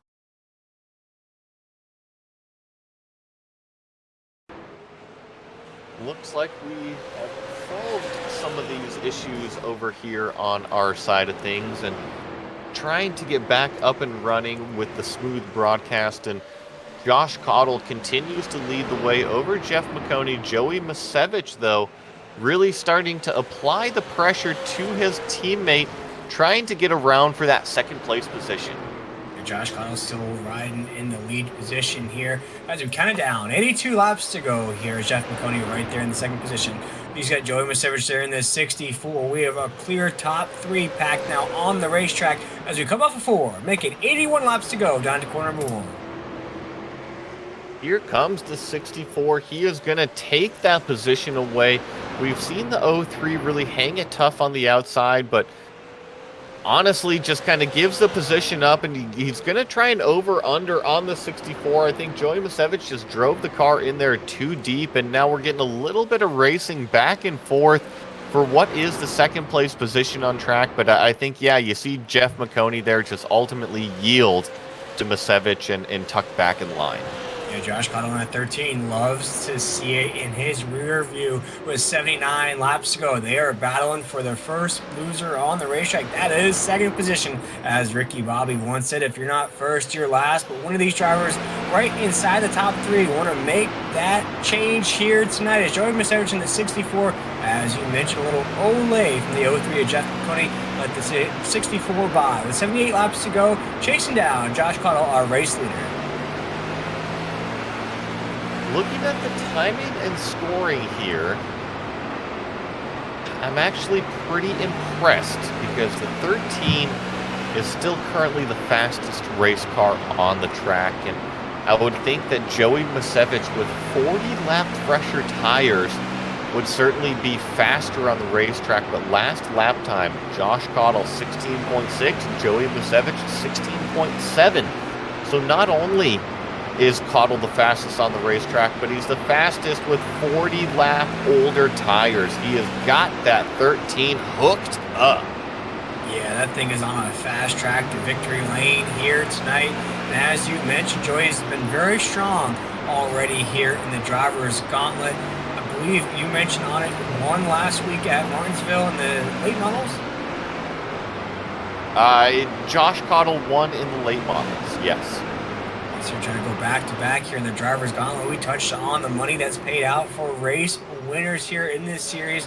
What a 2 weeks it would be for the 13 of Josh Cottle, also racing for that custom guitar as the overall point champion here as we watch some more battles take place here. This is a battle for a top 5 or just outside of the top 5. This is a battle for 6. And we've got a full course yellow on the racetrack. You see these cars going around right here on the screen. And, this is the reason why we're having to go under the full course yellow. And I'm actually seeing on Twitch right now a bunch of new, fresh viewers out there. Thank you for coming over and watching this 2023 Drivers Gauntlet on Maconi Entertainment. Working about 72 laps to go of the 300 total in tonight's event. It has been a wild party. For sure here at Five Flags here in Pensacola, Florida, as we just have another caution on the racetrack. And for that 68 machine, you hate to see his night end like that. Joey's been really strong inside the top 10. We saw him in the top 5 for a brief moment as well. It looks like that race car is going to have some tough damage here the rest of the way. Yeah, tough damage. And if you're out there watching right now, give us a shout out. If you guys want to see a specific car highlighted, put it in that Twitch chat right there. We're watching along, trying to please everybody out there. But right now, some of these drivers are taking the opportunity to come down pit road, get 4 fresh tires, a little bit of I'm going to call it the Macevich strategy, because that's what he's been doing every single time we've had a yellow flag. He's taken the opportunity to come down, put the fresh rubber on, and be the fastest car on the racetrack. And Will, something else that I am seeing, this racetrack is getting really, really dirty out there, and that's treacherous when you're trying to go 2 wide or even 3 wide trying to make a pass late in the race. Yeah, I've noticed that as well, and I touched on it when we started this broadcast off here tonight on Maconi Entertainment. I predicted that there wouldn't be any clean race cars in Victory Lane, whether it's damaged, whether there's a little bit of duct tape hanging off that thing here tonight, or as you just touched on it, just pure dirt from the racetrack. Whoever wins this race here tonight will have to get the hammer out and some duct tape to get that thing right and pretty for Victory Lane, because I don't see anybody winning here tonight without any damage on their race cars. Well, if there's going to be one car that's going to win without any damage on it, I think it's going to be Josh Caudle. But even then, I'm looking, and you know what? I see the front end banged up. Never mind. He's got the front right fender already banged up. Not as much damage as some of these other cars around him, but I'm looking at, several of these cars up front have been involved or the instigator in several of the big wrecks. So I'm excited to see how this restart happens. Carson Lucas in the 88, that blue car, is the only car not on fresh tires. We got the pace car diving off pit road right here. Carson Lucas already on the gas, gets a nice restart, but Josh Caudle able to hang tough on the outside on those fresh tires. And here's Jeff Maconi. He's actually trying to play both lanes right now. He's going to take a look down to the outside, try the power move around the 88 to follow Josh Caudle through. Very jumbled up right now inside the top 3. Evans makes contact with the 03 of Jeff Maconi as he goes by, just to let him know I'm still here. As we come off of corner number 2 down the backstretch right now, Jeff Maconi tried to get a little bit of a run going off the corner. Not going to be enough though, as Josh Caudle on that 13 will take us off at 4. Make it 65 laps to go. The 64 of Macevich now diving down to the inside of Carson Lucas there. And I tell you what, the 88, that strategy is not paying off right now. He needs the fresh tires. Look at all these cars just lined up, ready to go by the 88. And I feel like if he chops down in front of him, he's just going to get shoved out of the way. But actually pretty impressed with the 03 out front. Jeff Maconi's been able to hang tough with Josh Caudle, and Josh has been the fastest car out on the racetrack, and he's been the most consistent leader as well. So you look at those lap times right on the left-hand side of your screen here on Maconi Entertainment. Jeff Maconi just laid down a very fast time. And for Evans, though, in that 88 machine, we've seen this Bill Murray Groundhog's Day movie before. We've seen this happen with Joey Macevich in that 64 machine, threw a fresh set of tires on that race car. Once those tires started to wear, he started to see that 64 just slowly but surely drop down the grid. Now we're starting to see that the 88 of Lucas now trying to fight to stay inside the top 10 here with 61 laps to go. Well, now that we're under green flag racing, I'm seeing a request to go and highlight the number 39, Brandon Evans, out there on the racetrack. Let's go ahead and highlight him. He's in the 6th place position. trying to work his way up to Brian Zimmerman. He has got about 1.2 seconds between himself and the number 28 of Brian Zimmerman in front, and that's Dakota Bro right behind, applying the pressure from that number 52 car. Yeah, Bro's trying to get inside the top 5 here. So is Brandon Evans in that 39 machine, rocking that Maconi setup shop paint scheme here. A little bit of a black and yellow. Shout out to Wiz Khalifa as he's very strong here tonight in that 39, right inside the top 10 with 58 laps to go. Well, with 58 laps to go, anything can definitely happen. And I'm watching Brandon's lap times right now doing 16.5s. The leaders up front are doing 16.4, so he's just a touch off the pace of the leader. But we've seen with these full course yellows, anything can happen, especially if you capitalize and come down, get that fresh rubber, and others do not. So we'll just have to keep an eye on the 39 of Brandon Evans, as we've been seeing he's got several fans out there watching on board with us. Evans in that 39 machine trying to crack inside the top 5. He has to get by the 28 of Zimmerman, who has also been very strong here tonight. But currently, with 55 laps to go, Josh Cottle in the 13 machines, our race leader, has Jeff Maconi, the boss man himself here at Maconi Entertainment. The 03 machine has had that dog mentality all night long, finds himself in second, in a clear second now, trying to battle for that race lead with 54 laps to go. I've really been impressed with Jeff Maconi and the pace that he is continuing to show, because I mentioned he's usually one of the more aggressive drivers out there on the racetrack, and he's just kept it together this whole green flag stint here, and still got 50 plus laps to go. He needs to take a breath out there, stay in this position, keep gathering this momentum that he's got, and then capitalize at the end. Don't get after it too early, as you see a lot of things happen in these short track races towards the end. As folks, these top 2 cars at the top of the grid have separated themselves from the rest of the field.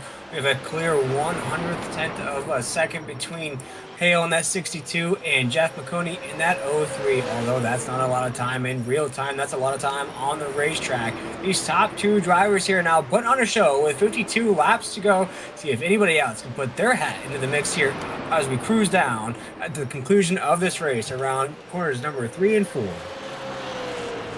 And let's actually jump back to this battle for third place right now, because we got 3 cars nose to tail. It's William Hale leading the way over Joey Masevich and Brian Zimmerman, all battling it out what would be the final spot on the podium. And all of these cars have similar length in terms of the tire rubber underneath them, and it's just who can get up there and try to catch these front 2.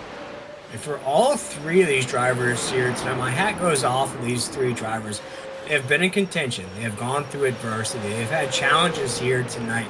All of these drivers have had to battle something. For Brian Zimmerman, though, in that 28 machine, through everything that he's had to go through here tonight, still a solid top 5 car. For William Harrell in that 62 machine has had some instances himself. For Joey Masevich in that 64 has had some problems as well. Had to go to the tail end of the lead pack there a few times. Now still inside the top 5. We watch this battle take place. A podium finish in a 300 lap race. I'll take it here tonight, Joey, as we watch Josh Cottle and Jeff Maconi still top 2 on the racetrack with 46 laps to go.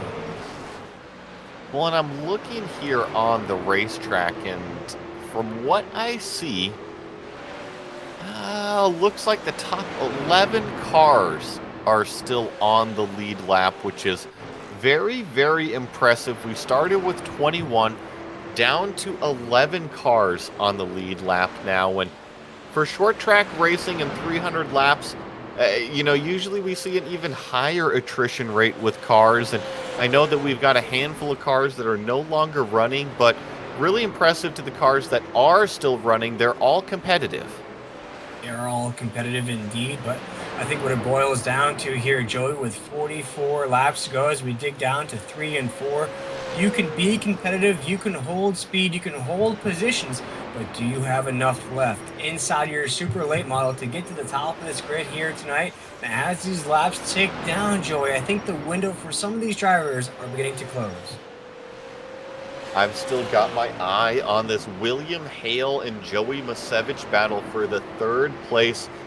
They've actually gotten, Joey Masevich has gotten around Brian Zimmerman, gapped him just a little bit, and they're dealing with a lapped car right now. William Hale is able to sneak underneath. Joey Masevich is going to follow his way through as well, and this is definitely the closest battle that we have on the racetrack if we can get an eye on it, as Masevich is trying to work his way around William Hale. You see right there, Joey Masevich has been fighting all night long here tonight. He will go to the inside of William Hale in the 62. Runs out of racetrack, though, as he now has to follow back behind the 62 machine around 1 and 2. Now down the backstretch here with 40 laps to go. You see him trying to poke the nose, trying to show it just a little bit. He's got to stay patient. The 62 is taking up his lane that he wants to drive, and that's totally fine. The 64's got to find out a safe way around, and certainly looks like going down into turn 3, Joey Masevich has a little bit more rolling speed. However, the 62 of William Hale, very, very good on the corner exit. We're still riding on board with Joey Masevich in that 64 machine. Do you try to pull off a little okey-doke move on that 62 there, Joey? Fake one way and go the other? Or are you still trying to fight that inside lane here with 37 laps to go? I think you have to take the inside lane. If you were on newer tires, then you can think about maybe stretching it out around the outside and being pretty aggressive. But I think right now, you know, Joey Masevich has got a really good run. He's right there. Decides not to take a look, and it just shows you how close in pace these three cars really are, because here's Brian Zimmerman already closed it back up. Yeah, Zimmerman in that 28 machine has now got himself back in the mix. This is the top 5 on the racetrack here, as there was brief contact between Joey Masevich and William Hale inside that 62 machine. This is really the battle on the racetrack right now, Joey, as Josh Cottle has checked out from Jeff Maconi, but their lap times are almost just very close to identical, as Jeff Maconi was just the fastest race car on the track. Well, I tell you what, Joey Masevich has been very aggressive these last couple laps, got into the back of William Hale, and that actually opened the door for Brian Zimmerman. He took a look down the inside of the 64. Now he is in the 4th place position, but I tell you what, it's been William Hale in the 62. He's kind of been the immovable rock out front there. He's just continued to hit his marks. He is not fazed by anything going on behind him, and he's just saying, hey guys, if you want to go around me, you're going to have to drive around me. Yeah, he's totally content with a podium finish here tonight with 32 laps to go. He is not letting anybody by him as we go down the backstretch down to 3 and 4. We watch this battle ensue once again. This is a new challenger for that 3rd place position, as Brian Zimmerman in that 28 machine keeps trying to put his nose where Joey Masevich kept trying for a couple laps, used up his equipment, now fading just a little bit down into 5th. Brian Zimmerman's trying the same thing here with 31 laps to go. Is the same thing that Zimmerman did to Masevich. He really squared off the exit of 4, capitalized on the straight line speed, and wasn't close enough to do it to William Hale this time. And here he is going to follow him a little bit closer down into turn 3, runs a little bit wide through the middle of the corner. Now he's got the run down the straightaway. He's going to take a look down the inside of the 62. He's officially got the nose inside here, but the 62 with a great run off of turn number 2 stays in that position. But tell you what, Zimmerman is still right there on the charge. Yeah, Brian Zimmerman's not giving up on that positional battle right now. William Hale kind of waved at him just a little bit as they were side by side. Still a great show of composure to hold that line from the 62, and by doing that, so he held on that position for just a couple more laps here as we come off of 4, make it 27 laps to go here down to corner number 1. The same move.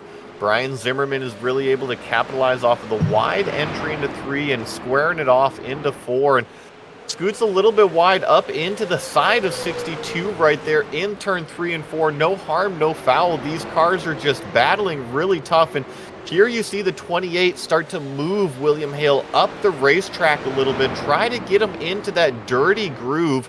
He's just not hugging down towards the white line, and I don't blame him. You got to do something to get the 62 off of this. As there is no more drag strip in South Florida. We are drag racing here in Pensacola, Florida, here at Five Flags. We are drag racing for the third place position right now between Brian Zinnemann and that 28 machine, and William Hale in that 62, still side by side with 24 laps to go. I'm just waiting for the 28 to go in a little bit too deep and charge up into the side of the 62, but these two competitors have been doing really good to race nice, clean, and fair for what is almost a handful of laps here, side by side for the third place position, and they're going to be coming up to a lapped car on the racetrack, and I tell you what, things are going to get sketchy if they're going to have to go 3 wide to pass what I believe is, I believe that's the 51 that I'm seeing on the racetrack, and I hope that this lap car out in front, that's Jacob Reeves in the 57, is able to see these two cars battling it out side by side and is aware of what's coming up. As they creep up on that 57 machine down the front stretch here, make it 20 laps to go right now. You see if this hinges anything that might take place. Zimmerman will go to the inside of the 57. Looks like William Hill will try to fall on that 62 machine as we go around 3 and 4, still clean. Now make it 19 laps to go, down to 1. Yeah, and William Hale had to tuck back in, but he now is following Brian Zimmerman, and we'll see if Zimmerman has the pace to be out front here and chase down Jeff Maconi, although 5 seconds all the way up to second place. I don't think he's going to make up that with only 19 laps to go. We're watching a battle for the podium right now for the third place position. Josh Cottle, we haven't checked in with the leaders for quite a while, but no change at the top of the grid so far here tonight. Josh Cottle in that 13 machine has been one of the fastest cars out here all night long, coming off of a huge win last week at Martinsville, trying to make it go back-to-back like Drizzy Drake here tonight on Maconi Entertainment. Josh Cottle not feeling any pressure here at the top of the grid as we dig down to 3 and 4. Well, the 64 definitely got into the wall that time around, and I would think he's picked up some damage. And actually taking a look, Brandon Evans in the 39 right now has caught the back of Joey Masevich, so that 6th place for Brandon Evans is actually shaping up to, it could be a top 5 right here, and if he just stays on it, I think that he's got the speed in the race car to definitely get by the 64. You see now, this is a battle to stay inside the top 5. And for Joey Masevich, a driver, you know, we've touched on it here. A few of these drivers have gone through a lot, had to go to the tail end of the pack, have had instances that have spun out here tonight.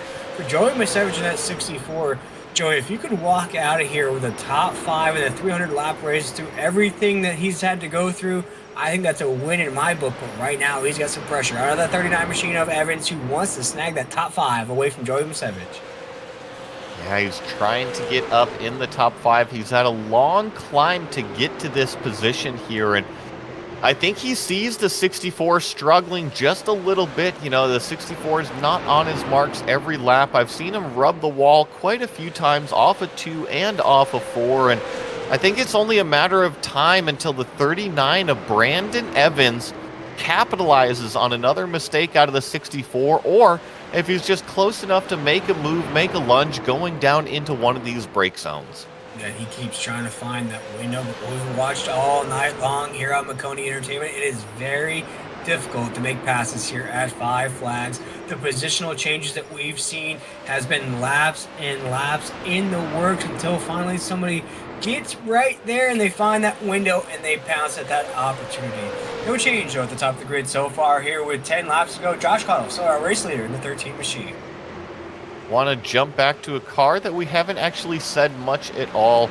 Running in the 7th place position, the number 14 of Jason Hurdle. Having a really good run, up 2 positions from where he started, but this is a car that we really haven't highlighted much on today's broadcast, and having a nice run, finds himself in 7th right now, right in front of Carson Lucas and Dakota Bro, who have been in the thick of things, and just a really good run for this number 14. Great clean run. You look at that race car right now here at Five Flags. We spoke about that as well, about how the majority of these cars here tonight have somewhat damage, whether it's on the front bumper, the fenders, the back bumper. For this 14 machine, Looking very, very clean, Joe. He could load that thing up, take it to the next track next week. Looks like Brandon Evans is still trying to work his way around. Nothing's changed up front. It's still Josh Cottle leading the way. I know the laps are starting to tick down here. 7 laps to go. We'll keep an eye on the front of the field and come back to leaders. But Brandon Evans and also this battle with Jason Hurdle back here that you're watching on screen. These are the 2 closest battles that are happening on the racetrack currently. Yeah, Josh Cottle now basically has 5 parade laps that now he can enjoy around 5 flags. He's all but sealed up this victory here in week number 3 of the 2023 Drivers Gauntlet. We're watching this battle ensue right now. This is a battle for 7th position as Evans in that 88 has been very strong here tonight. Maybe not the top car on the racetrack, Joey, but a good run out of the 88 machine here tonight. Now, that's the 88 of Carson Lucas following Jason Hurdle. And actually, we're looking back at our race leader right there.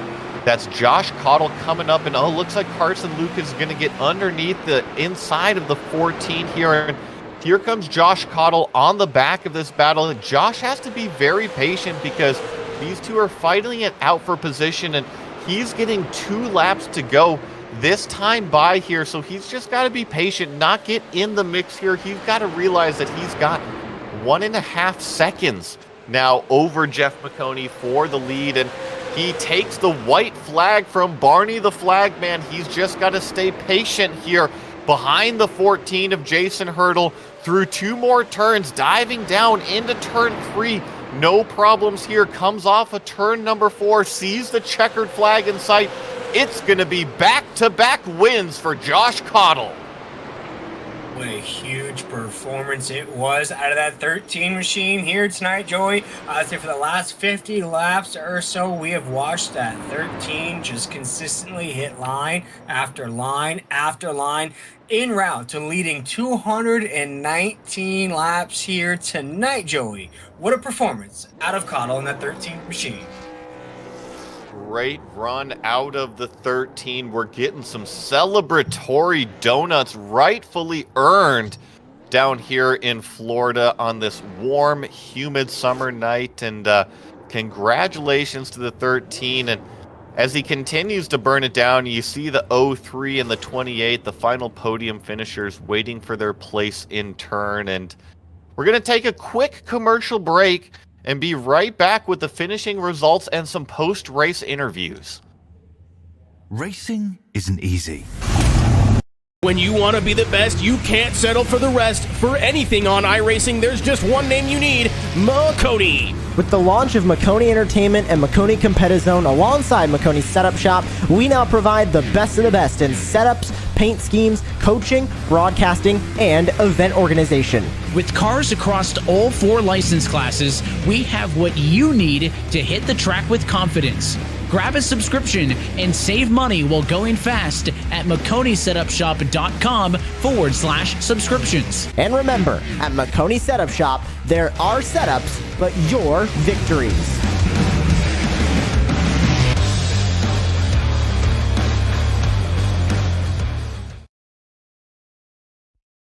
Racing isn't easy, but experiencing it is.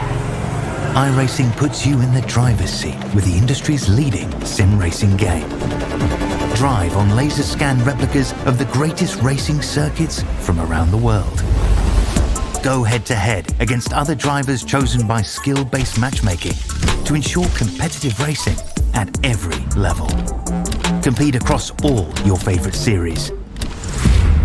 In officially licensed cars, engineered to deliver the most accurate driving experience possible.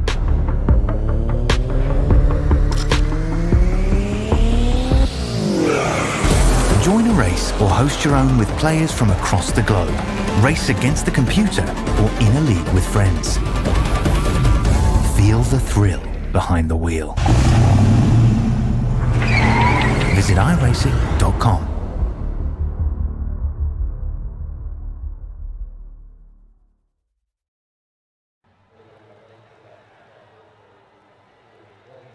Well, you just witnessed the number 13 of Josh Cottle taking home the checkered flag here at Five Flag Speedway for the third round of the 2023 Drivers Gauntlet on Maconi Entertainment. And we've got our official finishing results here. Like I said, number 13, Josh Cottle taking home the win.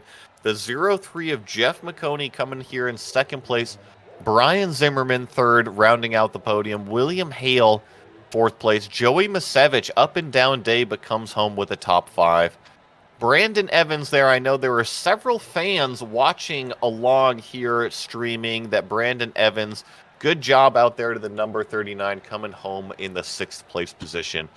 Carson Lucas there in the 88, 7th. Jason Hurdle, 8th place. Dakota Bro, 9th. And then also Guillaume Hainaut there in the 10th place spot.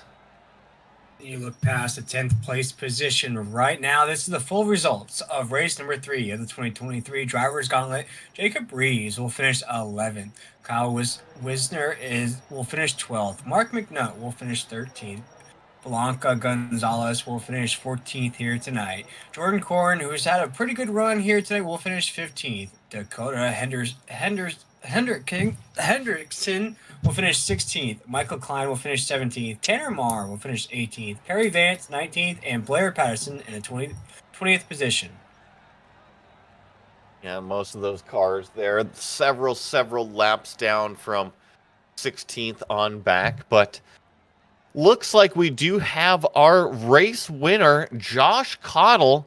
He's going to be joining us here in the broadcast booth. Josh, congratulations. That makes it 2 for 2 in these late model style cars and back-to-back victories for the Gauntlet.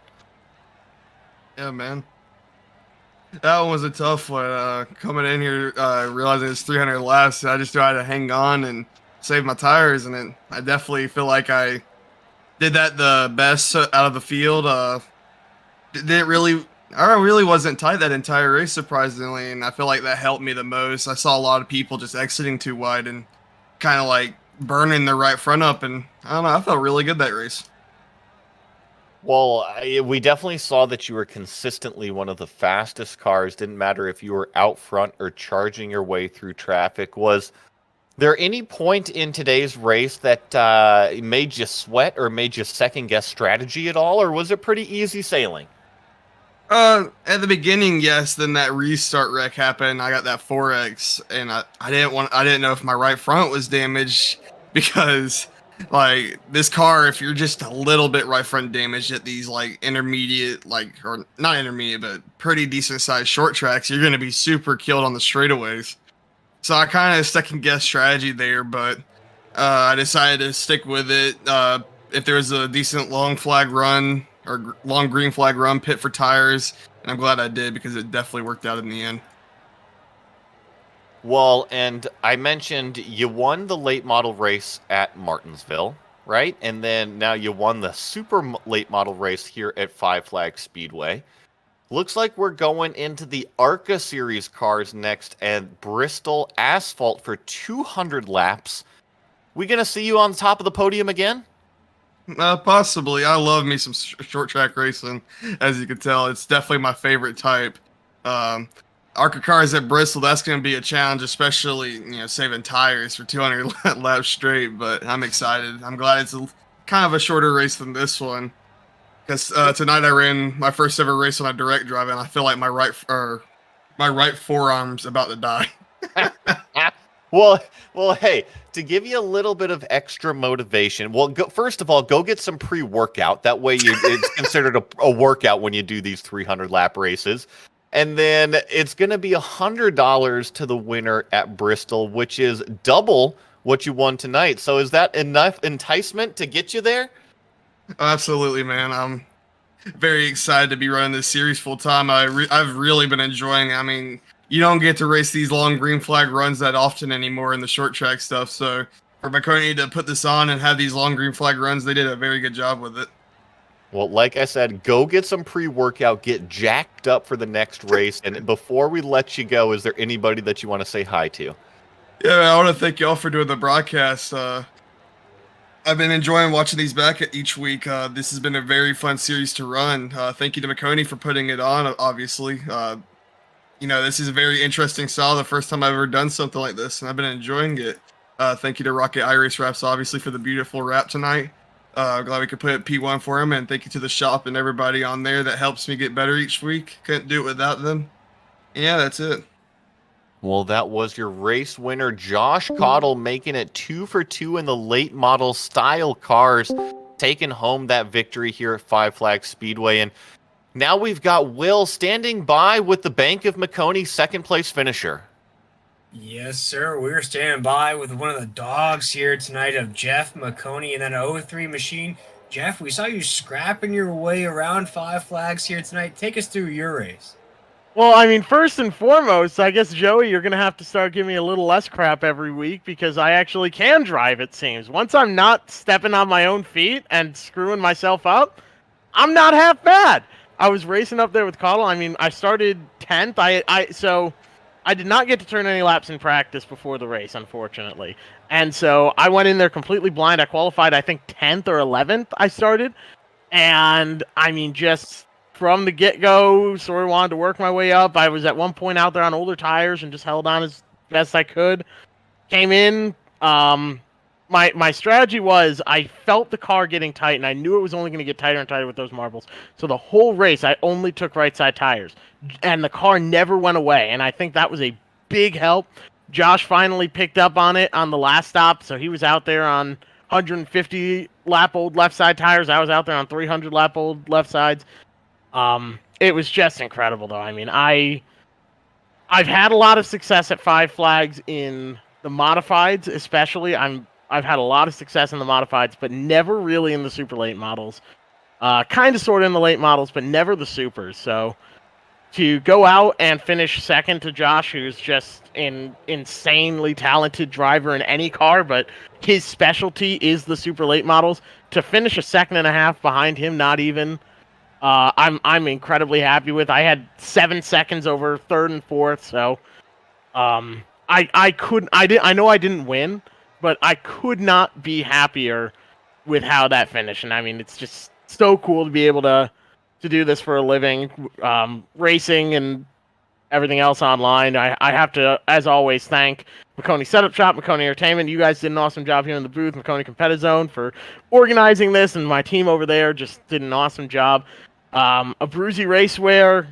I don't have my camera on or anything, but I've been live streaming it. So thank you, Abruzzi Racewear, for the gloves and the shoes and shirts and everything else that they've provided me with. They're incredible.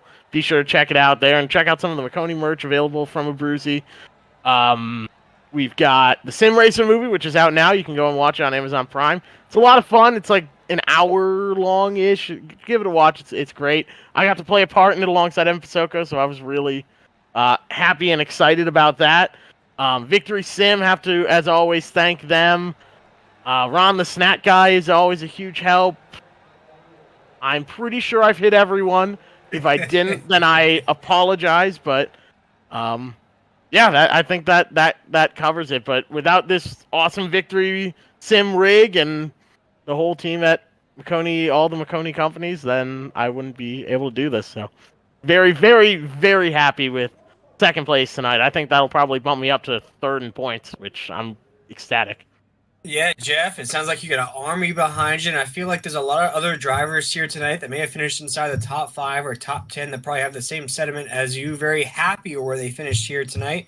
One thing I wanted to ask you, though, Jeff, before we let you go here tonight, we saw the battles that you had to go through to get into that second position, and we know that the last 40, 50 laps or so was very stretched out. As you said, you had about a 7 or 8 second lead on third place.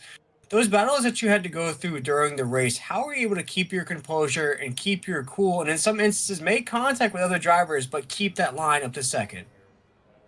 The biggest thing is, I would say, a lot of experience in short track racing. I cut my teeth on iRacing in the SKs and then Tour Modifieds. I, for a time, was the top Tour Mod driver on the service, and I say that not from personal bias, but just the time I put in and the stats. I was the first person who did 100 wins in those cars. I think I still hold the record for most wins in one season. I have the record at Stafford and I think 5 Flags, maybe New Hampshire, for most wins in a season and overall. So it's just a lot of experience and a lot of time beating doors with people and learning how to keep a level head there. If I didn't have all that experience, it would have been very easy to get out of shape because there was a lot of contact, a lot of cautions, and I don't know. But I just also took a second here to look at the stats, and turns out I beat Josh's best lap time by 7 thousandths and had the fastest lap of the race with a 16:22. So I will take anything that I can get. I had a blast out there, and I cannot wait for the ARCA cars at Bristol next week. That is going to be my bread and butter. I think that is probably my best chance to win. So I'm hoping that race goes well. We're going to be using the real life ARCA equivalent cars. So it's going to be the 2016 Cup cars with weight and power penalty applied to them. It's going to be very cool. I am so excited for that race. I think that's going to be probably my best chance for things to go really well. But I'm, like I said, blown away with how well tonight went.